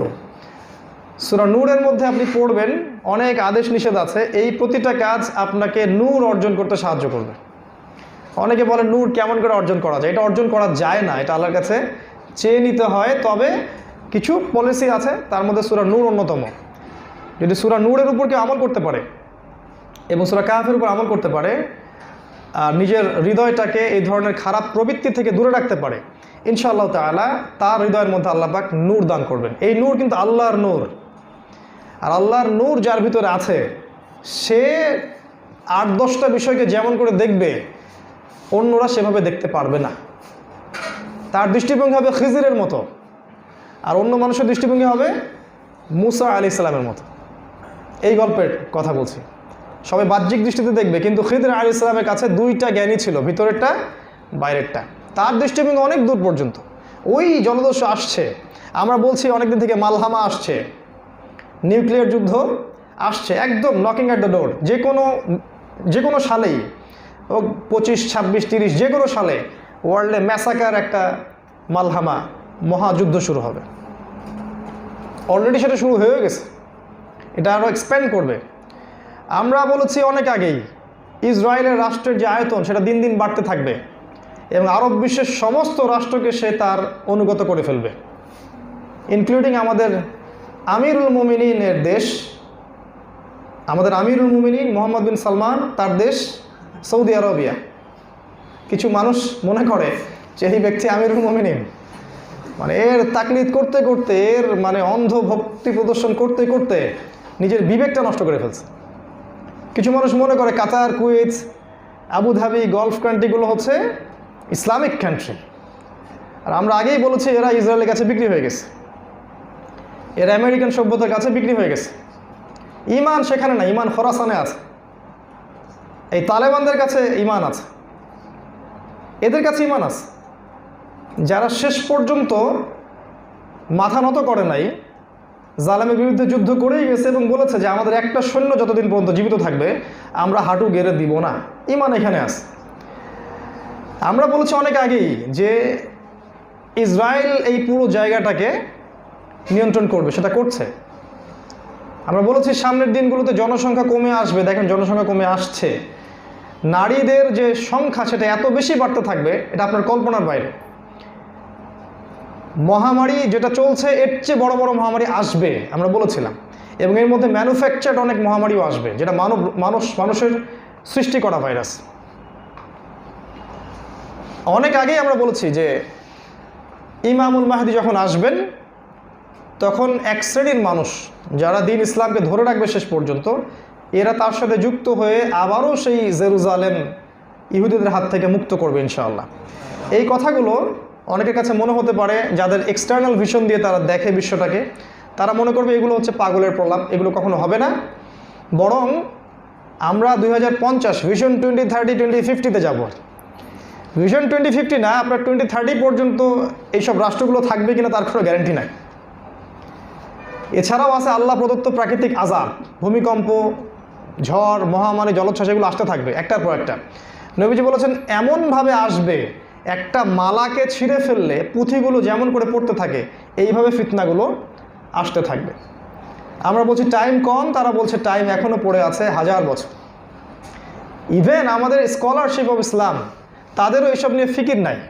তারা মনে করছে না কিয়ামতের আলামত আগেও দেখা গিয়েছিল, এখন এসব নতুন করে দেখা যাচ্ছে, আবার ঠিক হয়ে যাবে। আমরা বলেছি বিগত 100 বছরে এই বিশ্বে যা যা হয়েছে তার লিস্ট করে একটা খুতবাও দেওয়া আছে, লেকচার দেওয়া আছে। বিগত 100 বছরে এই বিশ্বে যা যা হয়েছে এটা হিউম্যান হিস্ট্রিতে কখনো হয় নাই। লাস্ট 100 বছরে ইহুদি খ্রিস্টানদের অ্যালায়েন্স হয়েছে, জায়নিস্ট মুভমেন্ট, যেটা কখনো হয়নি। লাস্ট 100 বছরে সারা বিশ্বে সুদভিত্তিক ব্যাংকিং সিস্টেম চলছে, এটা সারা বিশ্বে কখনো হয়নি। লাস্ট 100 বছরে গ্লোবাল শিরকে মানুষ লিপ্ত, এটা কখনো হয়নি, গ্লোবালাইজেশন শিরকের। লাস্ট 100 বছরে আপনি গ্লোবাল জিনা দেখবেন, পর্নোগ্রাফি, এটা কখনো হয়নি। লাস্ট 100 বছরে এই বিল্ডিংগুলো দেখতে পারবেন না, লাস্ট 30-40 বছর এগুলো হয়েছে। আর নবী সাল্লাল্লাহু আলাইহি ওয়াসাল্লাম শেষের দিকে গিয়ে একটা হাদিসে বলেছেন কিয়ামতের আলামত 2টা, একটা হচ্ছে যখন দেখবা সমাজের নিম্ন শ্রেণীর মানুষ বিল্ডিং নির্মাণের প্রতিযোগিতা করছে। এরকম 90% আলামত চোখের সামনে দেখার পরেও সেকুলাররা তো বলেই, ইভেন অনেক ইসলামিক স্কলারও বলে যে এগুলো নিয়ে এত ব্যস্ত হওয়ার দরকার নাই, আমরা ইমানি মেহনত করতে থাকি এবং আমরা ওই যে অজু গোসল এগুলো ফরজ শেখাতে থাকি। তো ইমানি মেহনতের মধ্যে যদি কনসিয়াসনেস না থাকে, ইমানি মেহনত মানে কি? কনসিয়াসনেস, যে আমি সচেতন বিশ্ব সম্পর্কে, সমসাময়িক প্রেক্ষাপট সম্পর্কে এবং আগামী সম্পর্কে, তাহলে না উম্মাকে নিয়ে কিছু করা যাবে। সাহাবায়ে কেরাম বসে বসে কিয়ামতের আলামত নিয়ে আলোচনা করতেন। নবীজি পাশ দিয়ে যাচ্ছেন, বলছেন তোমরা কি নিয়ে কথা বলছো? সাহাবীরা বলছেন আমরা কিয়ামত নিয়ে কথা বলছিলাম।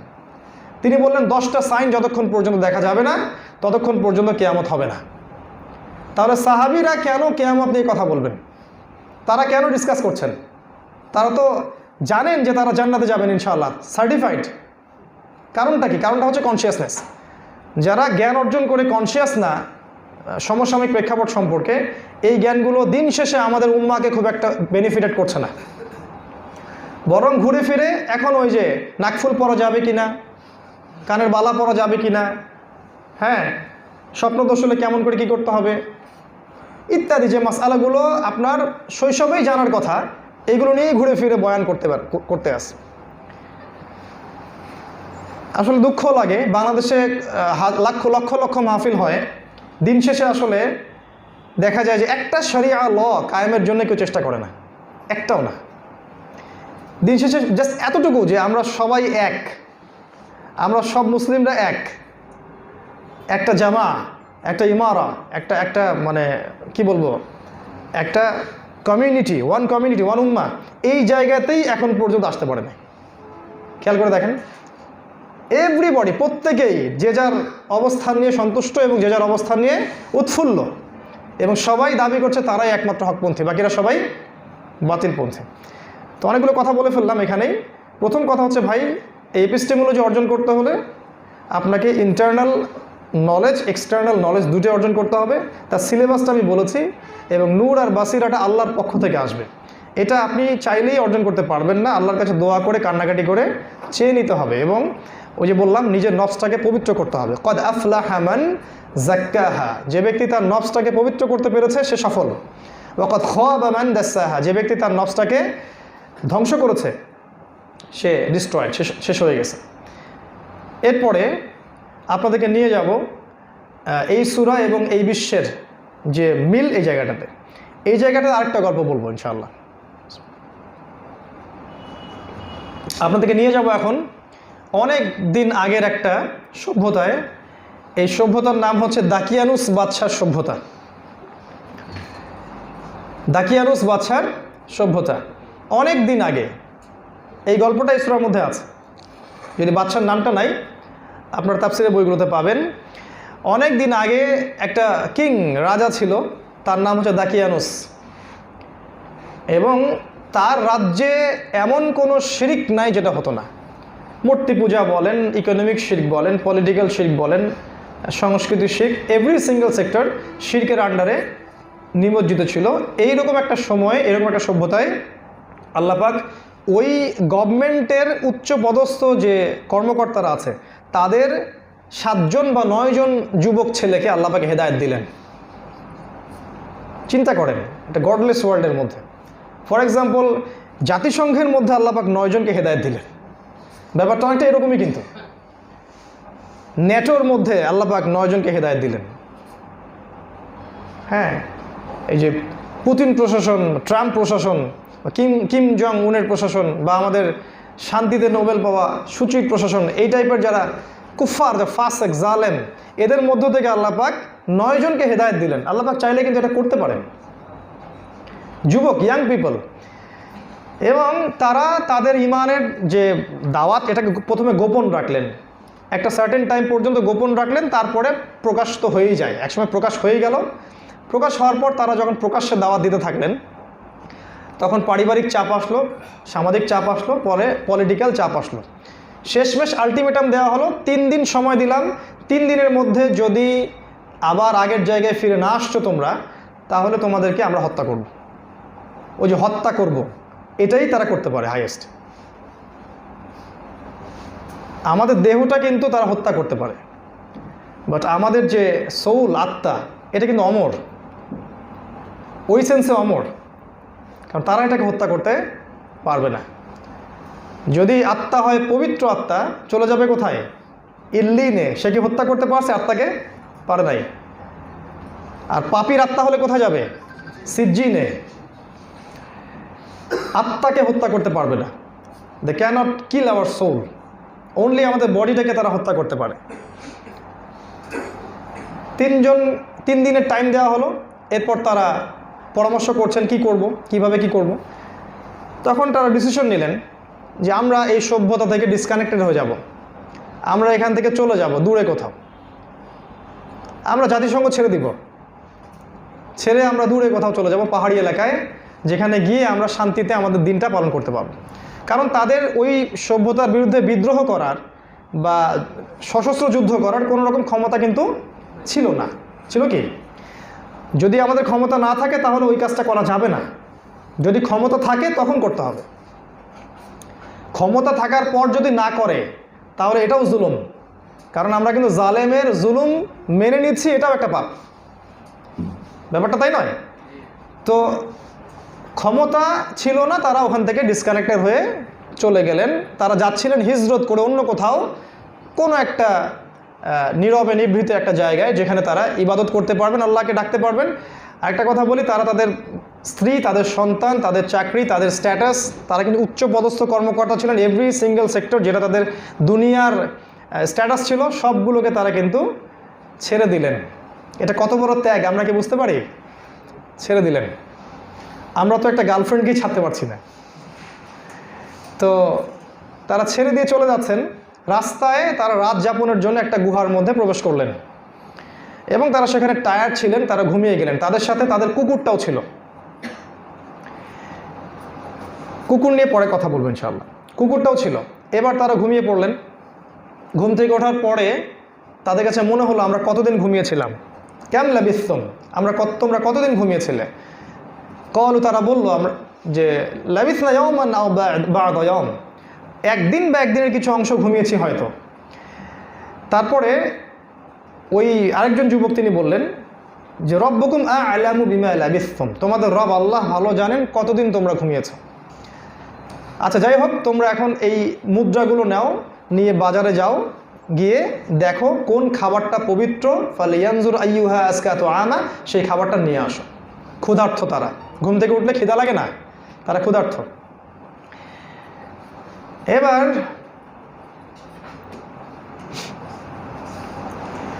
বাজারে যাওয়ার পথে তার কাছে মনে হলো সে স্বপ্ন দেখছে যে এই রাস্তা দিয়ে তো আমি আসি নাই মনে হচ্ছে, সব কিছু পরিবর্তন মনে হচ্ছে। একটা পর্যায়ে গিয়ে তিনি বাজার খুঁজে পেলেন এবং রুটি কিনতে চাইলেন।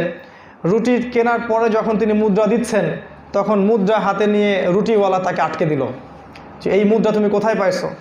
এই মুদ্রা আজকে থেকে 300 বছর আগের মুদ্রা, এটা দাকিয়ানুস বাদশার আমলের মুদ্রা। তখন ওই ব্যক্তির তো মাথা খারাপ। দাকিয়ানুস বাদশার সভা পরিষদের আমরা সদস্য, আর আমাদেরকে বলছে 300 বছর আগের মুদ্রা। আমরা গতকালকে এখান থেকে বের হলাম, রাত কাটাইছি, খালি মাথায় কাজ করে না, খেলবে কিছু মাথায় খেলে না। তো অনেক সময় লাগলো বিষয়টা বুঝতে, যখন একটা সিন ক্রিয়েট হয়ে গেল এবং তাদেরকে ধরে নিয়ে যাওয়া হলো রাজদরবারে গিয়ে দেখলো এই রাজা তো সেই রাজা নয়, হয় আমরা স্বপ্ন দেখছি, না হলে আমরা পাগল হয়ে গেছি।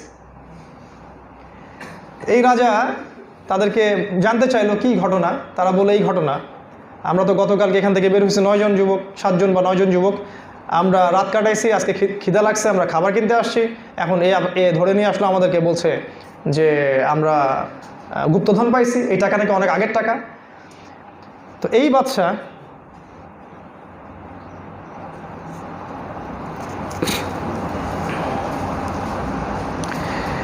আমরা একসাথে সালাত পড়ব ইনশাআল্লাহ।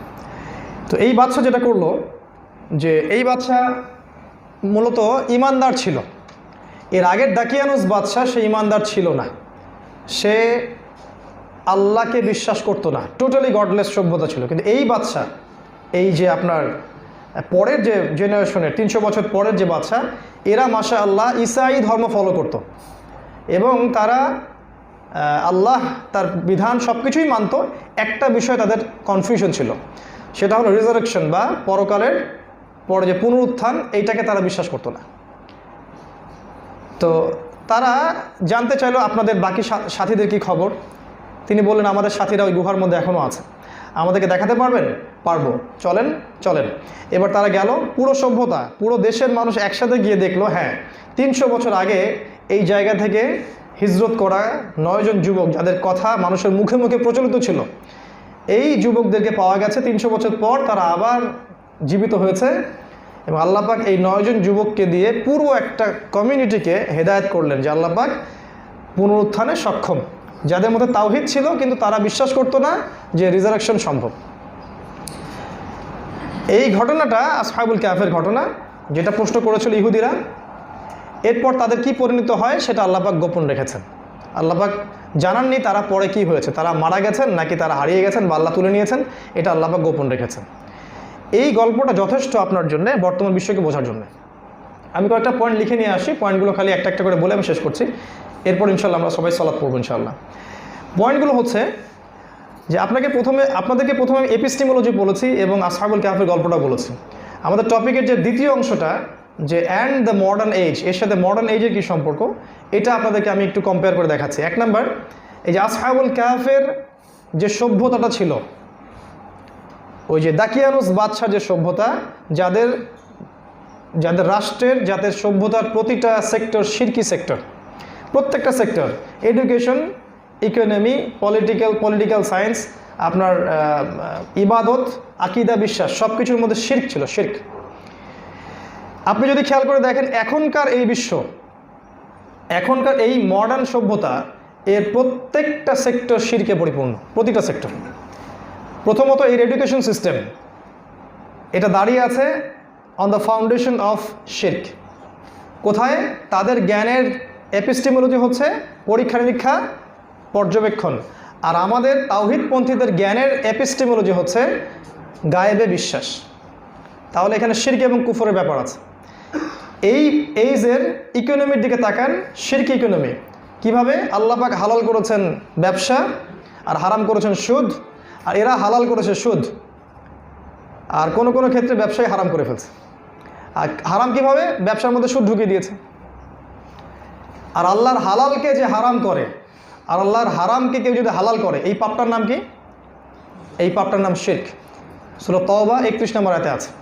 তাহলে এই বিশ্বের অর্থনীতি শিরকের উপর প্রতিষ্ঠিত। এখানে আল্লাহর বিধানকে প্রাধান্য দেওয়া হয় না, মানব রচিত বিধানকে প্রাধান্য দেওয়া হয়। 3 নম্বর, এই বিশ্বের সংস্কৃতির দিকে তাকান। বাংলাদেশ সহ যত সংস্কৃতি সারা বিশ্বে চলছে, এই প্রতিটা কালচারের বেসটা দেখবেন শিরক। হয় মূর্তি পূজা, অথবা বানর পূজা, বা হনুমান পূজা, বা আগুন পূজা, বা স্তম্ভ পূজা, ভাস্কর্যের নামে মূর্তি পূজা, দেখবেন খালি শিরকি আকীদা আপনাকে ঢুকিয়ে দেওয়া হবে। তো সংস্কৃতি কিন্তু শিরকে পরিপূর্ণ, সেই আসহাবুল কাহফের মতো। আপনি খেয়াল করে দেখেন এই বিশ্বের পলিটিক্যাল সিস্টেমগুলো, এই যে কমিউনিজম, আল্লাহ বলতে কিছু নাই, অন দ্য ফাউন্ডেশন অফ শিরক। ডেমোক্রেসি, মানুষের সার্বভৌম ক্ষমতার অধিকারী, ফাউন্ডেশন অফ শিরক। এই যে সেকুলারিজম, সব ধর্মই সমান, ফাউন্ডেশন অফ শিরক এন্ড কুফর। জাতীয়তাবাদ, ভাই ভাই হলেও তারা আলাদা, এটাও ফাউন্ডেশন অফ শিরক। এই যে কমিউনিজম, ন্যাশনালিজম, আপনার এই যে সেকুলারিজম এবং ডেমোক্রেসি, চারটা দিয়েই মূলত এখনকার বিশ্ব চলছে। এই চারটা মতবাদ, পলিটিক্যাল মতবাদ, প্রতিটাই দাঁড়িয়ে আছে অন দ্য বেসিস অফ শিরক, একই বিষয়। এছাড়া দেখবেন আপনি মিডিয়া, এখনকার বিশ্বের যত মিডিয়া দেখবেন শিরক ছড়ানোর কাজে ব্যস্ত। তাদের মূল উদ্দেশ্যই হচ্ছে তারা কিভাবে ঈমান থেকে মুসলিমদেরকে সরাবে এবং শিরকি আকীদা ঢুকিয়ে দিবে। দেখবেন কথাগুলো এমনভাবে সাজায় তারা যে ওখান থেকে ইসলামকে সরিয়ে কিভাবে ওটাকে সেকুলারাইজ করা যায়। এটা আসলে ব্যাখ্যা করার কিছু না, আপনারা জানেন বিষয়টা। এইভাবে আপনি যদি দেখেন এই বিশ্বের প্রতিটা সেক্টর দাঁড়িয়ে আছে শিরকের উপর। এই শুধু তাই না, শিরকটা নির্দিষ্ট কোনো জায়গায় সীমাবদ্ধ নাই, এটা গ্লোবালাইজেশন হয়ে গেছে এখন। এই একই শিরকগুলো বিশ্বের প্রতিটা কান্ট্রির মধ্যেই চাপিয়ে দেওয়া হয়েছে। কারা চাপাইছে? ওই যে জায়নিস্টরা, ওই ইসরায়েল এবং ওই পশ্চিমা সভ্যতা, তারা তাদের এই যে আধিপত্যটাকে ধরে রাখার জন্যে, বিশ্ব শাসন করার যে ওদের যে মানে একটা মিশন, এই মিশনটাকে প্রতিষ্ঠা করার জন্যে পুরো বিশ্বের প্রতিটা কান্ট্রির মধ্যে তারা শিরককে ছড়িয়ে দিয়েছে। কারণ তারা জানে তারা যদি শিরকের উপর প্রতিষ্ঠিত করতে পারে মানব জাতিকে, তাহলে খুব সহজে ওদেরকে দাসত্বে পরিণত করা যাবে। কার দাসত্বে? আল্লাহর দাসত্ব থেকে বের করে ওই যে মাসিহুদ দাজ্জাল, তার দাসত্বে। আমি কি বোঝাতে পারছি? এই একটা পয়েন্ট মনে রাখবেন। দ্বিতীয় পয়েন্টটা দেখেন, ওই শিরকি সভ্যতা এর মধ্যেও আল্লাহ পাক অল্প কিছু যুবককে হেদায়েত দিয়েছেন, অল্প কিছু। তাই আমাদের তাওহীদপন্থীদের মনে রাখা উচিত যে শেষ জামানাতেও হকপন্থী এবং তাওহীদপন্থী মানুষের সংখ্যা হবে নিতান্তই কম।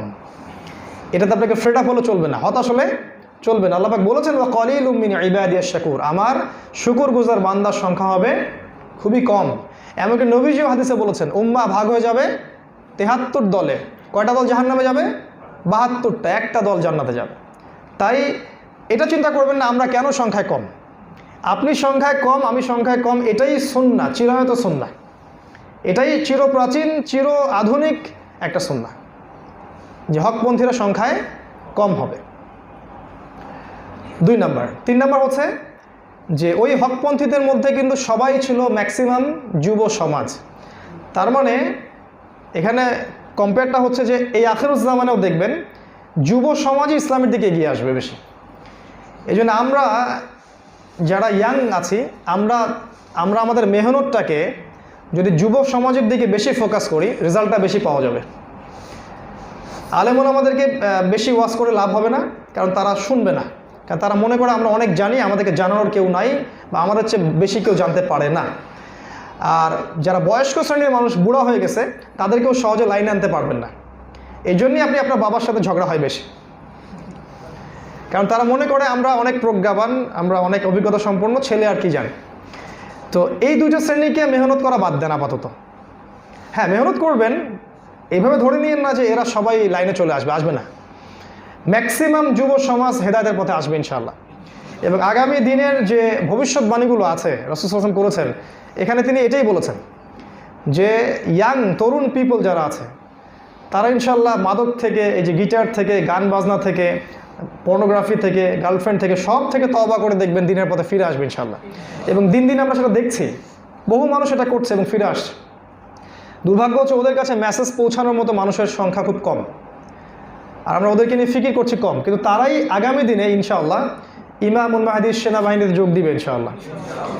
আমরা জানি যে ইমামুল মাহদি ইমার্জ করবেন, খোরাসান থেকে দল বের হবে এবং তারা যাবে, কনস্টান্টিনোপল জয় করবে এবং জেরুজালেম ইহুদিদের হাত থেকে ছিনিয়ে নিয়ে আসবে ইনশাআল্লাহ। ওই বাহিনীর বেশিরভাগ সদস্যই হবে যুবক।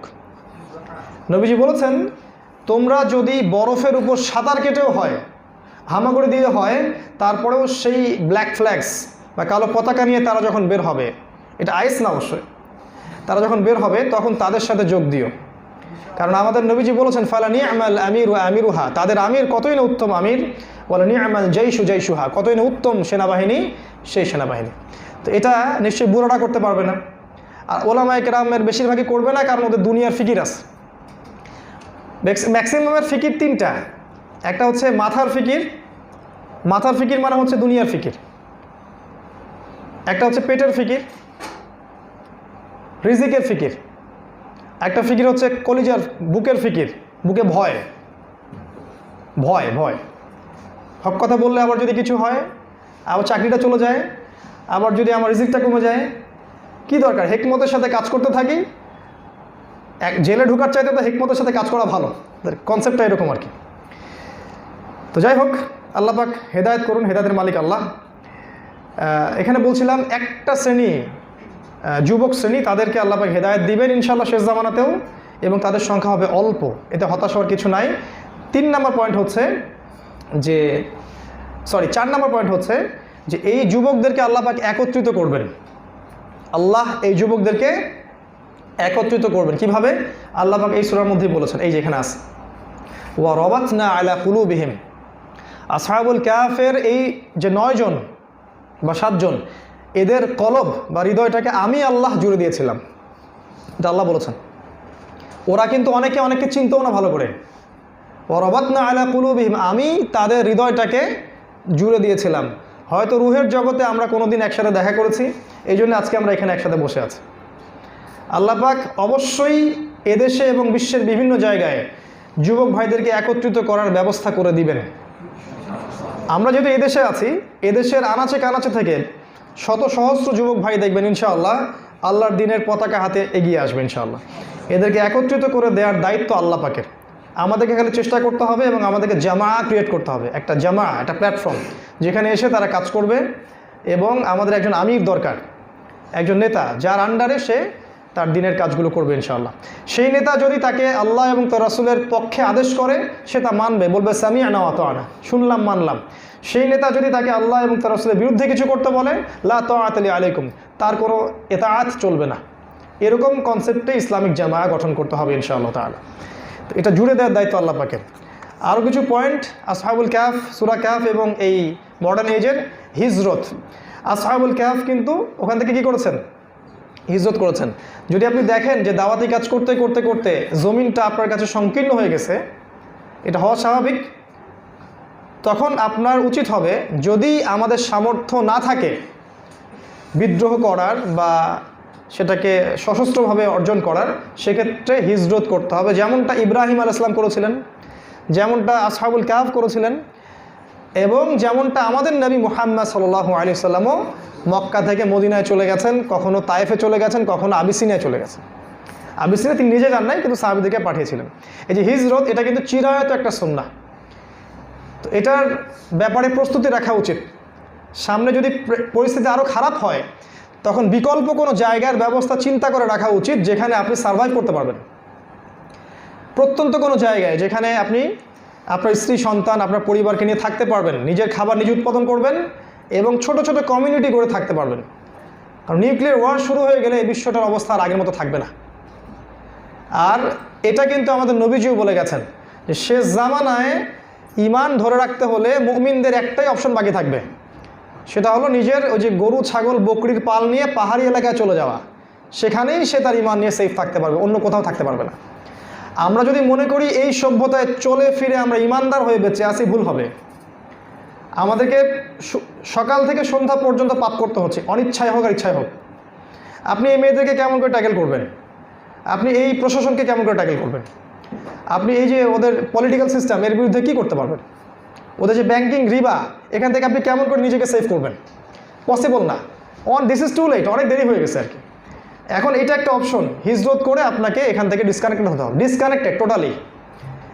একা একা করতে পারবো না। যদি 50-60-100টা পরিবার করা যায়, কোনো একটা জায়গায় প্রত্যন্ত জায়গায় গিয়ে ল্যান্ড কিনেন, খাবার উৎপাদন করেন, জামা গঠন করেন, থাকেন, সার্ভাইভ করতে পারবেন ইনশাল্লাহ। এটা একটা অপশন, এটা একটা অপশন। আরেকটা কথা বলি, কিছু মানুষ এই রিস্কটা নিতে চাবে না, তাদেরকে আল্লাহ পাক জাহান্নামে পাঠাবেন। এবং তাদের জাহান্নামে যাওয়ার সময় ফেরেশতারা ওদেরকে ধরবেন, সূরা নিসার মধ্যে আছে। ফেরেশতারা ধরে বলবেন যে ফিমা কুনতুম, তোমাদের কি হয়েছিল, তোমরা আজকে জাহান্নামে কেন? তারা বলবে কুন্না মুস্তাদআফিনা ফিল আরদ, পৃথিবীতে আমরা খুব দুর্বল ছিলাম, অসহায়। এই যে আমরা যেমন বলি আমরা অসহায় উম্মাহ, কিছু করার নাই, দুর্বল। আল্লাহ পাকের ফেরেশতারা বলবেন আলাম তাকুন আরদুল্লাহি ওয়াসিআ, আল্লাহর জমিন কি প্রশস্ত ছিল না? ফাতুহাজিরু ফিহা, তোমরা সেখানে হিজরত করতে পারো নাই? দেখেন আল্লাহ পাক এটা ধরবেন। যদি আমরা, এটা কোনো এক্সকিউজ না যে আমরা এই সভ্যতায় আছি আর পারতেছি না, আল্লাহ আমরা দুর্বল, সুদ খাইতেই হচ্ছে, জেনা করতেই হচ্ছে, হ্যাঁ, শপিং মলে মেয়েদেরকে দেখতেই হচ্ছে, হ্যাঁ, আল্লাহ বিরোধী আইনের সাথে আপোষ করতেই হচ্ছে, ওদের সংবিধান মানতেই হচ্ছে, এইগুলো বলে আসলে পার পাওয়া যাবে না। কেন আমরা ডিসকানেক্টেড হলাম না এবং এটার ফিকিরও করলাম না, এটা ধরবেন আল্লাহ পাক। তারপরে পয়েন্টটা হচ্ছে, এটা কত বললাম? 6 নাম্বার, চেষ্টা এবং দোয়া। আসহাবুল কাহফ ওই গডলেস ওয়ার্ল্ডটাকে চেঞ্জ করার চেষ্টা করেছেন। হিজরতটা সেকেন্ড অপশন, তার আগে আমরা যেটা করব সেটা হলো চেষ্টা। আমরা চেষ্টা করব সাধ্যমতো, শেষ পর্যন্ত, শেষ নিঃশ্বাস পর্যন্ত। যখন দেখছি একবারেই টেকা সম্ভব না, তখনই মদিনায় হিজরত। ব্যাপারটা এরকম। কিন্তু আগে তো নবী যে মক্কা ছেড়ে দেন নাই, মক্কায় তিনি 13 বছর মেহনত করেছেন, শেষ পর্যন্ত ট্রাই করতে হবে পরিবেশ পরিস্থিতি পরিবর্তন করার জন্যে, এবং এই চেষ্টাটার সাথে দোয়া করতে হবে।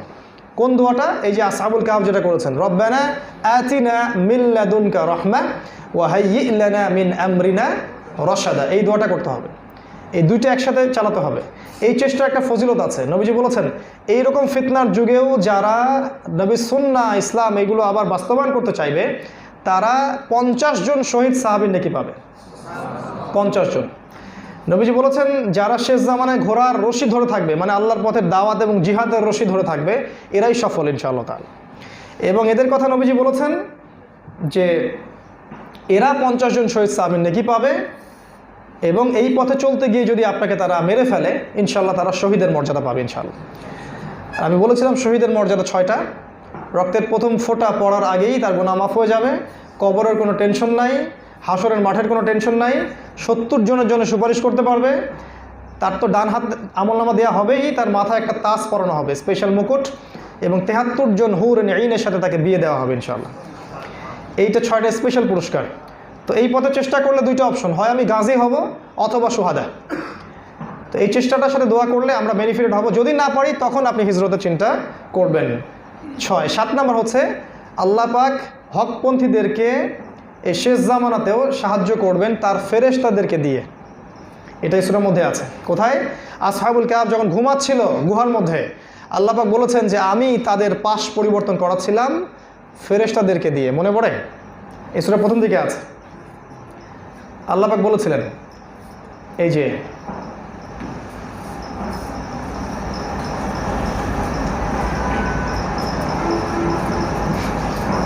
ওয়ানুকাল্লিবুহুম যাতাল ইয়ামিনি ওয়া যাতাশ শিমাল, এটা আল্লাহ বলেছেন ওয়ানুকাল্লিবুহুম যাতাল ইয়ামিনি ওয়া যাতাশ শিমাল, আমি আল্লাহ তাদের ডানে এবং বামে পাশ ফিরাচ্ছিলাম।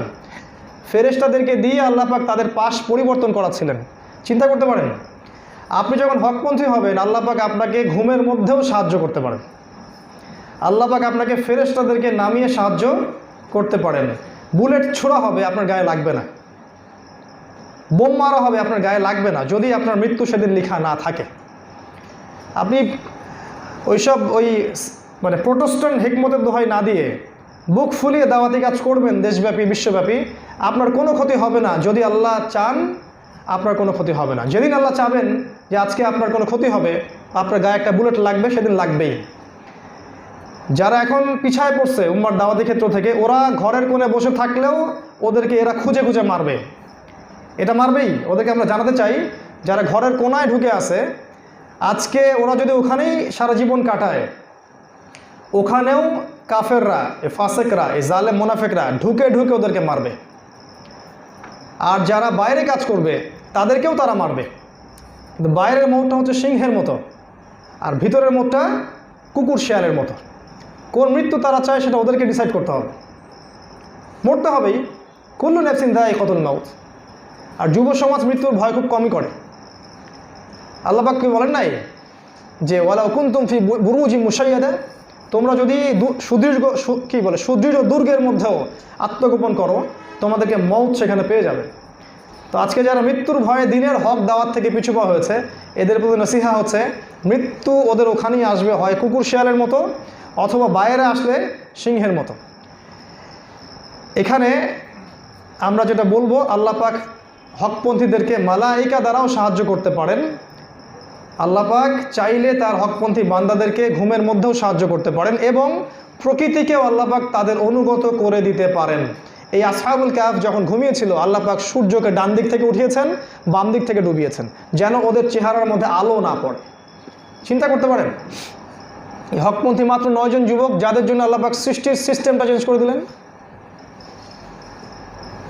আপনি আমি যদি আজকে হকপন্থী হই, আল্লাহ পাক প্রকৃতিকে আমাদের অনুগত করে দিবেন ইনশাআল্লাহ, ফেরেশতাদেরকে আমাদের অনুগত করে দিবেন ইনশাআল্লাহ, আমাদের সহযোগী বানিয়ে দেবেন ইনশাআল্লাহ। আল্লাহ পাক কিন্তু সূরা হামিম সাজদায় বলেছেন যে ইন্নাল্লাযীনা ক্বালু রাব্বুনাল্লাহ, যারা বলে আল্লাহ আমাদের রব, তাতানাজ্জালু আলাইহিমুল মালায়েকা, তাদের কাছে আল্লাহ পাক ফেরেশতাদেরকে নামিয়ে দেন এবং ফেরেশতারা বলে, কি বলে, আল্লা তাখাফু ওয়া লা তাহজানু, তোমরা হীনবল হয়ো না, দুশ্চিন্তাও করো না, নাহনু আউলিয়াউকুম ফিল হায়াতিদ দুনিয়া, আমরা ফেরেশতারা এই দুনিয়াতে তোমাদের বন্ধু, ওয়া ফিল আখিরা, এবং পরকালেও আমরা তোমাদের বন্ধু, ওয়ালাকুম ফিহা মা তাশতাহি আনফুসুকুম, ওই পরকালে তোমরা যা চাও, তোমাদের মন যা চায় তাই তোমরা পাবে, নুজুলাম মিন গফুরির রহিম, এটা গফুরুর রহিমের পক্ষ থেকে একটা পুরস্কার, মহা সম্মান। ফেরেশতাদেরকে আল্লাহ পাক নামিয়ে দেন, এই কনসেপ্টটা আমাদেরকে বিশ্বাস করতে হবে। কয়টা বলছি? 7, 8 নাম্বার কুকুর। শেষ করছি আমি, অল্প কয়েকটা পয়েন্ট আছে। কুকুরটা ওদের সাথে গিয়েছিল। আল্লাহ পাক কোরআনে তো শব্দের অপচয় করেন না, একটা কুকুরের কথা বলার কি দরকার ছিল? 2টা ব্যাখ্যা আমার বুঝ ক্ষুদ্র জ্ঞানে। একটা হচ্ছে কুকুর থেকে আল্লাহ পাক শিখতে বলেছেন, ওয়া কালবুহুম বাসিতুন যিরাইহি বিল ওয়াসিদ, আল্লাহ পাক বলেছেন এই কুকুরটা, ওর কুকুরের কাজ কি ছিল? ও গুহার দ্বার প্রান্তে হাত দুটাকে প্রশস্ত করে বসেছিল, সে কিন্তু তার মনিবকে পাহারা দিচ্ছে। একটা কুকুর তার মনিবকে পাহারা দিচ্ছে। মনিবটা শিরকি সমাজ থেকে ডিসকানেক্টেড হয়ে সব ছেড়ে দিয়ে আল্লাহর জন্য চলে যাচ্ছে, কুকুর তার সাথে যাচ্ছে। তাওহীদপন্থী কুকুরটা বোঝে। এই কুকুরের শিক্ষা কি? শিক্ষাটা হচ্ছে শেষ জামানায় ওই কুকুরের মতো ইমানদার হয়তো আমরা থাকবো কিনা আল্লাহ ভালো জানে। এই লাস্ট এইজের সমস্ত দাজ্জালীয় সভ্যতার সমস্ত মুসলিম মানুষদেরকে আল্লাহ পাক এখান থেকে একটা শিক্ষা দিচ্ছেন যে ওই কুকুরটাও তার মনিবের কত অনুগত, অথচ এই মানব জাতি তার মনিবের অনুগত নয়। তাহলে আমাদেরকে ওই কুকুর থেকে শিক্ষা নাই? ওই কুকুর থেকে কিন্তু আরেকটা শিক্ষা নিয়েছে এক শ্রেণীর মানুষ ওই কুকুরের মতোই ওই পশ্চিমা সভ্যতার আনুগত্য করছে।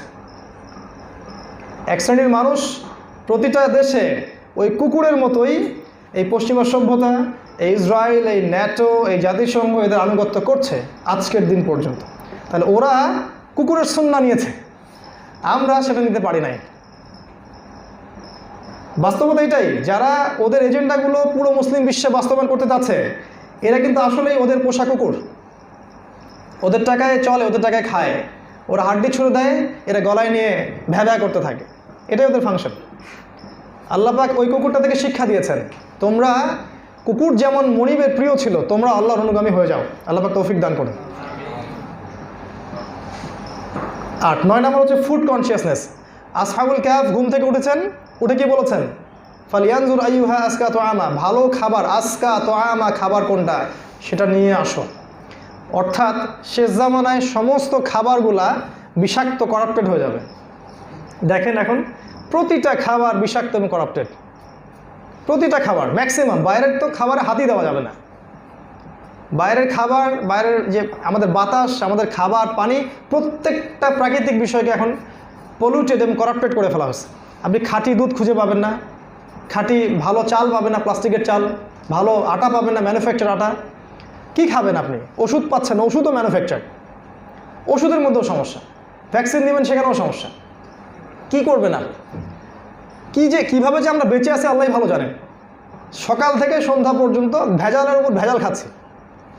এবং দেখেন কত ক্যান্সার, স্ট্রোক, ডায়াবেটিস, এই যে প্রেশার, কত রোগ ব্যাধি আজকে থেকে 100 বছর আগে ছিল না। শেষ জামানায় ফুড কনসিয়াস। আসহাবুল কাহফ ছিলেন ফুড কনসিয়াস। তারা উঠেই বলেছেন ভালো খাবার নিয়ে আসবে, মানে ওদের সমাজের মধ্যে খাবার দূষিত ছিল। ওরা জানতেন যে সব খাবার পিওর না, ভালো খাবারটা নিয়ে আসবা। আরেকটা 10 নম্বর হচ্ছে কৃষিভিত্তিক অর্থনীতি। এই শেষ জামানায় আমাদেরকে যদি ভালো খাবার পেতে হয় এবং হালাল অর্থনীতি চালাতে হয় তাহলে কৃষিভিত্তিক অর্থনীতিতে যেতে হবে। দলিল এই সূরার মধ্যে আছে। ওই যে 2 বন্ধুর গল্প বলেছি, 2 বন্ধু, একজন ধনী একজন দরিদ্র। এই ধনী এবং দরিদ্র বন্ধুর ঘটনা হচ্ছে, একটা বন্ধুর অনেক বড় বাগান ছিল, খেজুরের বাগান এবং ওই আপনার আঙ্গুরের বাগান।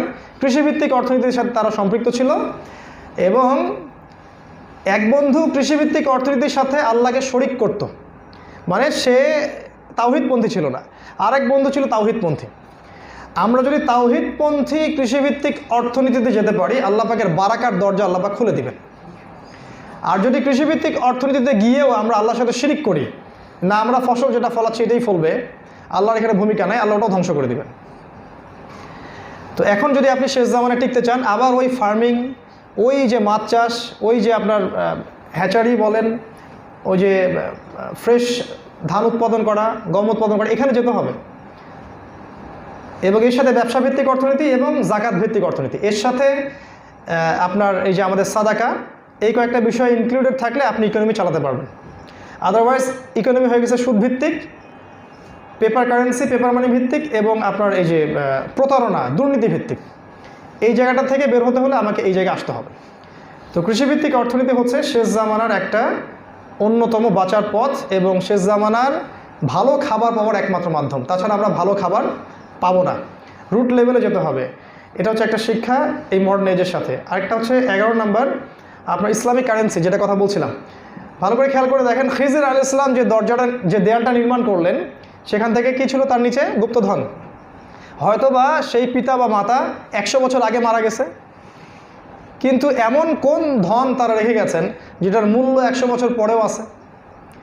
আসহাবুল কাহফ 309 বছর পর ঘুম থেকে উঠলেন, মুদ্রা দিলেন, সেই মুদ্রা 309 বছর পরেও চলল। রুটি কেনা গেল না? রুটি কেনা গেছে তো, ওই মুদ্রা দিয়ে তারা রুটি কিনলো না। 309 বছর পরেও তাদের মুদ্রার অন্তর্নিহিত মানটা নষ্ট হয় নাই। আপনার মুদ্রা কি 309 বছর সাস্টেইন করতে পারবে?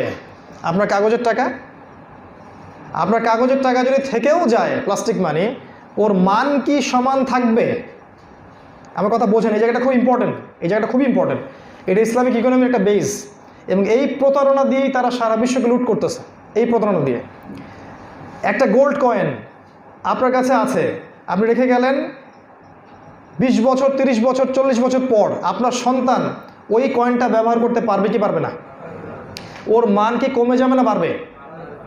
এবার আপনি 20,000 টাকা রাখলেন, 20,000 টাকা রেখে গেলেন কাগজের টাকা, এবং এটা আপনার থেকে 40 বছর পর আপনার সন্তান সেটা পেল, এই টাকার মান থাকবে না কমবে?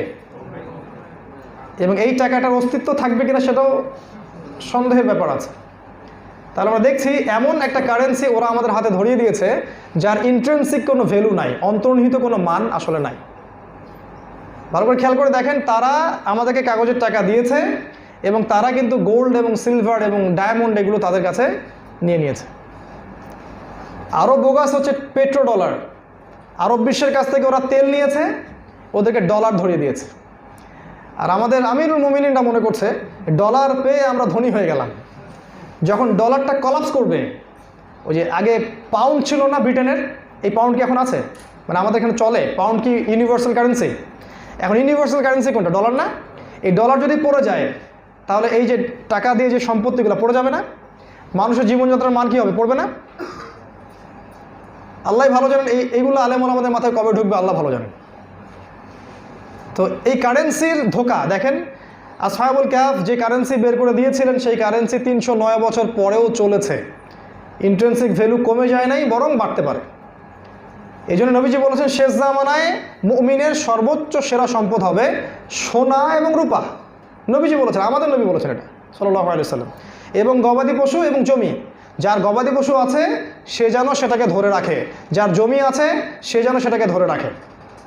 তাই এই জামানায় যদি আমরা টিকতে চাই মডার্ন এজে, সম্পদগুলোকে কাগজের টাকায় রাখা যাবে না। হয় আপনাকে জমি কিনতে হবে, নাহলে ব্যবসা ইনভেস্ট করেন, অথবা গোল্ড কয়েন করে রাখেন বা এমনি গোল্ড এবং সিলভার করে রাখেন, আপনি সার্ভাইভ করতে পারবেন। আদারওয়াইজ দেখবেন কয়দিন পর শেয়ার বাজার পড়ে যাবে, ব্যাংকিং সিস্টেম পড়ে যাবে। যখন ডলারটা পড়ে যাবে তখন সব পড়ে যাবে। ডলারটা পড়া কে ডলারকে ফেলাবে, এই ক্ষমতা কার আছে বলবে আর কি একজন। আমরা বলছি ডলারকে ফেরাবে ইসরায়েল, ডলারকে ফেলে দিবে ইসরায়েল, বেশি দিন বাকি নাই। এই জন্যই জো বাইডেনকে আনা হয়েছে, আল্লাহ ভালো জানেন। ডলারকে ফেলে ইসরায়েল তার নতুন কারেন্সি নিয়ে আসবে, হতে পারে সেটা ক্রিপ্টোকারেন্সি, আল্লাহ ভালো জানেন। আমাদের মত সেটা ক্রিপ্টোকারেন্সি হতে পারে, যার একটা কয়েনের দাম বাংলাদেশে কত লাখ টাকা। চিন্তা করেন, আমরা 83 টাকা দিয়ে একটা ডলার কিনবো কি জন্যে? কি জন্যে আমি কিনবো? ও কি আমার প্রভু নাকি? ইসলামিক কারেন্সি 6টা জিনিস, সোনা এবং রূপা, এর সাথে হচ্ছে আপনার সল্ট, ডেটস, আরও 2টা বিষয় আছে। এগুলা যখন বাজারে সিলভার এবং গোল্ডের স্বল্পতা হয় তখন এগুলো দিয়ে নবী সাল্লাল্লাহু আলাইহি ওয়াসাল্লাম দ্রব্য বিনিময় প্রথার মতো করেছেন, যেটার ইন্ট্রিনসিক ভ্যালু আছে, যেটা স্থায়িত্ব আছে। তো এইটা বুঝতে হবে আমাদেরকে যে কৃষিভিত্তিক অর্থনীতির সাথে যদি আমরা ইসলামিক কারেন্সির দিকে না যেতে পারি, শেষ জামানে টিকতে পারবো না। এখন গ্লোবালি এটা যাওয়া সম্ভব না। এবং আমার নাসিহা হচ্ছে ব্যক্তিগতভাবে আপনারা গোল্ড এবং সিলভার রিস্টোর করেন, ইনশাআল্লাহ আপনি সার্ভাইভ করতে পারবেন। এবং জমি কিনে রাখেন, প্রয়োজনে আপনি গবাদি পশুতে ইনভেস্ট করেন, অথবা আপনি ব্যবসা ইনভেস্ট করতে পারেন। এছাড়া কোনো অপশনে যাবেন না। ব্যাংকে কোটি কোটি টাকা ফেলে রাখবেন না, যে কোনো সময় আপনি দেখবেন নিঃস্ব হয়ে গেছেন। আমরা ধরেন ইলেকট্রনিক মানিতে অনেক টাকা রাখছি, হঠাৎ করে সার্ভার ডিস্টার্ব দিল, টাকা নাই, কে দিবে টাকা আমাকে? ব্যাক করবে কে? গভর্নমেন্ট। এই টাকা আমি গভর্নমেন্টের কাছে যাবো? আরে রাস্তা হবে একটা, সেই রাস্তার পাশে আছে কয়েকটা দোকান বা সারিবদ্ধ দোকান, সেই দোকানগুলো ভেঙে ফেলা হচ্ছে। তো সেই দোকান ভাঙার জন্য কিছু টাকা তো দেওয়া হয় গভর্নমেন্ট থেকে, এই টাকা তোলার জন্য আবার কিছু টাকা ঘুষও দেওয়া লাগতেছে। আপনি কেমন করে চিন্তা করলেন যে কোটি কোটি টাকা চলে গেলে গভর্নমেন্ট আপনাকে টাকাগুলো ব্যাক করবে? কারণ সে তো নিজেই দেউলিয়া হয়ে যাবে। স্পেশালি আমাদের মতো ডেঞ্জারাস কান্ট্রি যারা, ফর এক্সাম্পল পাকিস্তান, বাংলাদেশ, এই যে শ্রীলঙ্কা, আপনার এদিকে ইন্ডিয়া, তারপরে ইন্ডিয়ার সমস্যা নেই, ওরা ওদের ফ্রেন্ড বন্ধু হয়, ম্যানেজ করে নেবে। এদিকে আপনার ধরেন আমাদের যে গলফ কান্ট্রিগুলো আছে, স্পেশালি যে জর্ডান, লেবানন, সিরিয়া, এদেরকে এরা ম্যাসাকার করে ফেলাবে। ইন্দোনেশিয়া এত পোর কেন? টাকার মান এত কম কেন? টার্কিশদের এই যে লিডার মান এত কমে যায় কেন? যখনই দেখে যে তারা ইসলাম নিয়ে আগাতে চায়, ওদের টাকার কারেন্সির মান তারা কমিয়ে দেয়। খেয়াল করে দেখেন, এরদোগান যখন চেষ্টা করে, খেলাফা, আর্তুগরুল গাজী, উসমান ট্রাই করে, যখন দেখবেন ওদের টাকার মান কমে যায়। এটা কন্ট্রোল ওদের কাছে আছে, খুব সাবধান এই জায়গাটাতে বুঝতে হবে। এই জন্যে ইসলামিক কারেন্সির উপর অনেক বই আছে, মুফতি তকি উসমানীর, শাইখ ইমরান হোসাইনের অনেকের অনেক লেখনী আছে, এগুলো পড়লে আপনি বুঝতে পারবেন যে এখানে ধোঁকাবাজিটা কোথায়। আর আমার মতবাদ হচ্ছে যে আপনি সমস্ত স্কলারদেরকেই সম্মান করেন, তাদের সবার থেকে ইলম নিতে থাকেন। যেটা আপনার কাছে মনে হবে যে হ্যাঁ বেটার, নেন, যেটা মনে হয় বিতর্কিত ছেড়ে দেন। কয়টা বলছি ভাই? 10টা? আচ্ছা, শেষ হচ্ছে। আচ্ছা, আর অল্প কিছু 2-3টা, সেটা হচ্ছে দুনিয়ার জীবনের তুচ্ছতা প্রদর্শন। এই যে দুই বন্ধুর গল্প যেটা বলা হয়েছে, এক বন্ধু ধনী, এক বন্ধু গরিব।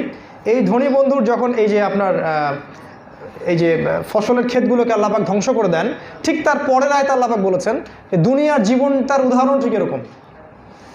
দুনিয়ার জীবনটার উদাহরণটা ঠিক এরকম যে যেন আকাশ থেকে একটা বৃষ্টি বর্ষণ করা হচ্ছে, এই বৃষ্টি দিয়ে ফসল ফলছে, পরে বৃষ্টিটা আপনার এই যে হলুদ বর্ণের, ফসলটা হলুদ বর্ণ হয়ে যাচ্ছে এবং এটা খড়কুটায় পরিণত হচ্ছে। আল্লাহ পাক এই গল্পের সাথে দুনিয়ার জীবনের এক্সাম্পল দিয়েছেন। তার মানে এই দুনিয়ার জীবনটা আমাদের চিরস্থায়ী নয়। আমরা এসেছি শুক্রবিন্দু থেকে, যাইতে হবে কবরে। মাঝখানের সময়টার মধ্যে সবচেয়ে প্রেশিয়াস টাইম, এই যে গোল্ডেন টাইমটা হচ্ছে আমাদের ইয়াং জেনারেশন, এই সময়টা 20 থেকে 40 বা 15 থেকে 40, এই সময়টাকে আমাদের মূল্যায়ন করা উচিত। কারণ দিন শেষে আমরা সবাই একটা একটা করে উপন্যাস লিখছি। দিন শেষে আমরা সবাই একটা করে উপন্যাস লিখছি, রেকর্ডেড হচ্ছে। প্রতিটা মানুষের জীবন একটা করে উপন্যাস। আমার জীবন একটা হিস্ট্রি, একটা উপন্যাস, আপনারটা একটা উপন্যাস। তার চেয়ে বড় সমস্যা হচ্ছে এই উপন্যাসটা আমাদেরকে আল্লাহর সামনে দাঁড়িয়ে পড়তে হবে, এটাই সমস্যা। কথা বুঝতে পারছেন? আল্লাহ পাক বলেছেন এই সূরার মধ্যে বিস্ময়কর একটা আমল নামার কথা। আল্লাহ পাক বলছেন যে যখন আমল নামা দেয়া হবে, উদি আল কিতাব, কিতাব যখন ছুড়ে দেওয়া হবে, ফাতারাল মুজরিমিনা মুশফিকিন, মুজরিমরা ভীত সন্ত্রস্ত হয়ে আমল নামা দেখবে, পড়বে এবং বলবে মালি হাদাল কিতাব, এটা কি বিস্ময়কর একটা বই, লা ইউগাদিরু সগীরাতান ওয়ালা কাবীরা, এই বইয়ের মধ্যে ছোট বড় কোনো কিছুই বাদ দেওয়া হয় নাই, ইল্লা আহসাহা, যেটাকে আপনার লিখে রাখা হয়েছে।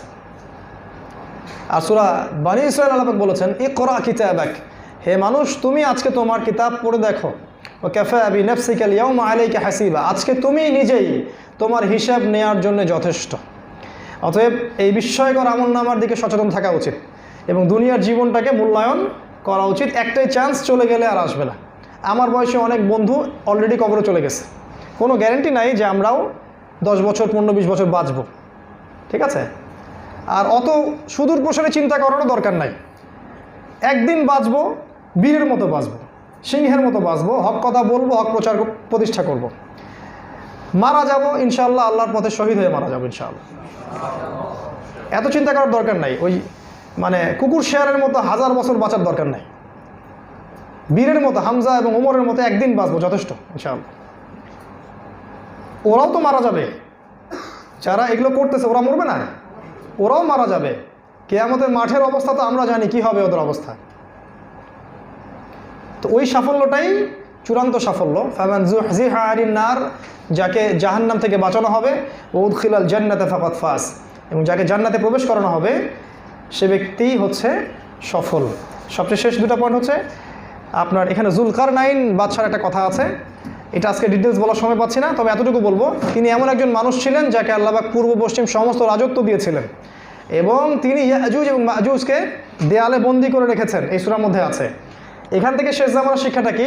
শেষ জামানায় একজন ব্যক্তিকে আল্লাহ পাক নিয়ে আসবেন, যাকে আল্লাহ পাক পূর্ব পশ্চিম সমস্ত বিশ্বে রাজত্ব দান করবেন।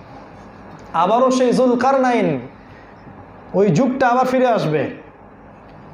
হীনমন্যতায় হতাশায় ভোগার কারণ নাই, ওই যুগকে ফিরিয়ে আনবেন ইমামুল মাহদি, এবং এ যুগের যুলকারনাইন হবেন ঈসা আলাইহিস সালাম। ইমামুল মাহদি কিন্তু মারা যাবেন 7 বছর পরে, 9 বছর পরে। ঈসা আলাইহিস সালাম 40 বছর রাজত্ব চালাবেন। ওই জেরুজালেম আমরা আবার মুক্ত করছি ইনশাআল্লাহ।